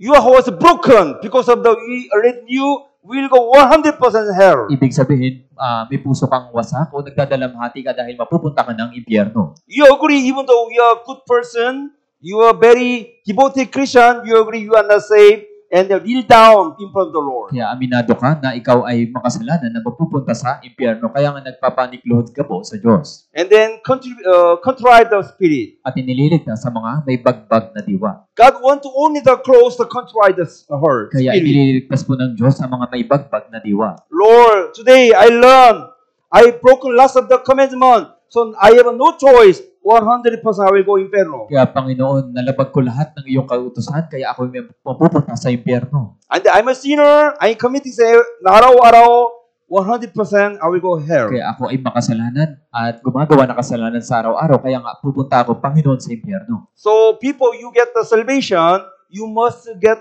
the true repentance. Kaya upang tumanggap ng kaligtasan, una, kailangan mong magsisi. So, what is the true repentance? Ano ba ang tunay na pagsisisi? For example, you are going to way of the death. Kaya halimbawa, patungo ka sa daan ng impyerno, kamatayan. Until you study the sin session, you did people you study the judgment session, you just know maybe I can go heaven, maybe I can go hell, but surely I have a high possibility to go heaven. You may know like that. Kaya maaari, bago nyo po pag-aralan yung pag-ukong, yung impyerno, maaari masabi ninyo sa inyong sarili na pupunta naman ako ng langit.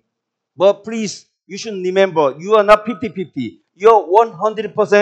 We are sinner, so that's why you will go inferno. Pakiusap, maunawaan nyo po na hindi lamang kayo 50-50, kundi kayo po ay 100% na makasalanan na patungo sa impyerno. So when you realize your spiritual condition, no more going to way of the hell, you should U-turn. Going to the eternal heaven, Kaya going nga, to kung God. naunawaan mo yung spiritual mong kalagayan sa harapan po ng Diyos, kailangan mo nang bumalik sa Diyos. For example, just when you just feel your stomach ache, Halimbawa, meron kang sakit sa tiyan. so you checking by doctor, but you just thinking, maybe the doctor will give us Tylenol. So if I take the Tylenol, only I will be okay. Kaya maaari, isipin mo na maaari yung doktor, bigyan lang ako ng Tylenol at mamaya okay na ako. But when doctor check up my body and then X-ray, the CT scan, but your doctor said, unfortunately, the doctor mentioned, sorry to say, you have some cancer. At nang sinuri ka ng doktor at dumaan ka sa X-ray at CT scan at nakita na pasensya na meron kang sakit na cancer. Right away, if you are not removed your cancer, you will be die after 2 months. At sinabi, kung hindi matatanggal ang iyong cancer, pagkatapos ng 2 buwan, mamamatay ka na. Then what shall you do? Ano yung dapat mong gawin? Oh no, doctor, just give me Tylenol. Kaya hindi naman, doktor, bigyan mo na lang ako ng Tylenol. And then second, oh, thank you, doctor. Oh, thank you, give me the answer it. Kaya sabihin mo ba sa doktor na, doktor, salamat ha. So without any operation, can you go home? Kaya kahit na walang operasyon, pwede ka na bang makauwi? If you do it, you're crazy. Kaya kung ganun po, yung pagpapasyan ninyo, baliw po kayo. What's the right attitude, people, the doctor? Kaya ano po yung tamang ugali doon po sa harapan ng doktor? Doctor, please, not right now. Please, right away. Even I don't have money, I will prepare the money. Please now, remove the cancer. Kaya doktor, kahit na wala akong sapat na pera, talagang tanggalin mo yung aking cancer.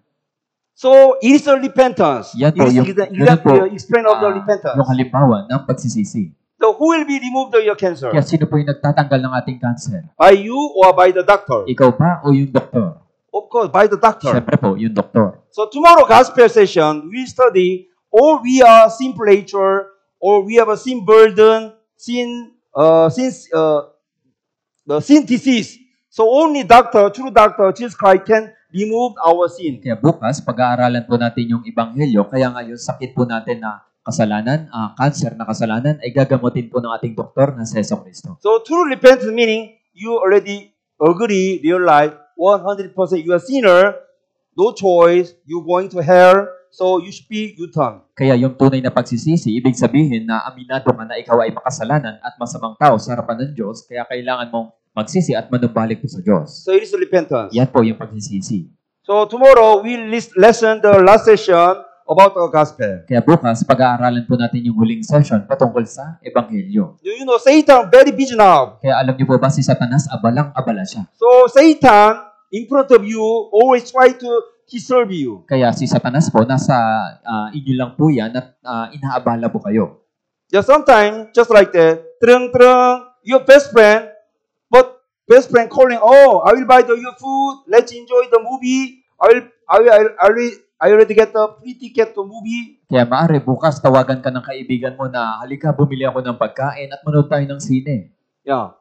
Maybe even you have a chance like that, enjoying your life tomorrow, maybe it is the temptation of the Satan. Kaya nga, kung merong tumawag sa inyo at nais na magsaya kasama ka, yun po ay tukso o di Satanas. Or someone facing some urgent issue, family issue, financial issue, your friend issue, working issue, but please pray now, from now, and then you let me never absent, everybody should be here tomorrow. Kaya maaari, bukas magkaroon ka ng biglaang problema, financial na problema, o problema po sa pamilya. Ngunit ngayon pa lang, manalangin ka na nawa, bukas ay makadalo ka dito sa Bible Seminar. Because it is not a religion issue. It is your life matter. Dahil hindi po ito patungkol sa problema sa relihiyon, kundi ito po ay problema sa ating buhay. It is the life and death matter. Kaya usapin po ito patungkol sa buhay at kamatayan. Okay, let's pray together. Tayo po ay manalangin. Holy and merciful Heavenly Father God, thank you so much. Let us know our spiritual condition. Ama namin Diyos sa langit, maraming salamat po dahil ipinalam niyo po sa amin yung aming spiritual na kalagayan. We realized we are terrible sinner people, Lord. At naunawaan po namin na kami po ay terribling makasalanan sa harapan po ng Diyos. We realize by the keeping the law is not no choice to be a saved. Kaya naunawaan po namin na sa pagsunod ng kautusan ay hindi po kami maaaring maligtas. Even to attend the church, it is no way of the going to heaven. Kaya kahit na magsimba po kami, hindi yun paraan patungong langit. Based on the Bible, only person who are saved can can be go home. Kaya Can base be po go sa heaven. Biblia na yung mga taong ligtas, yun lamang po yung makapasok doon po sa langit. Lord, there's some who are not yet saved. May mga tao po, Panginoon, sa oras na ito na hindi pa ligtas. Please show your mercy on them so that they will become again tomorrow. Kaya, Panginoon, mahabag ka po sa kanila upang bukas ay makarating po sila. So please let them listen well tomorrow gospel and then please give your mercy on them. Kaya ipahintulot niyo po sa kanila na makapakinig ng Ebanghelyo at mahabag ka po sa kanila, Panginoon. So that everyone will be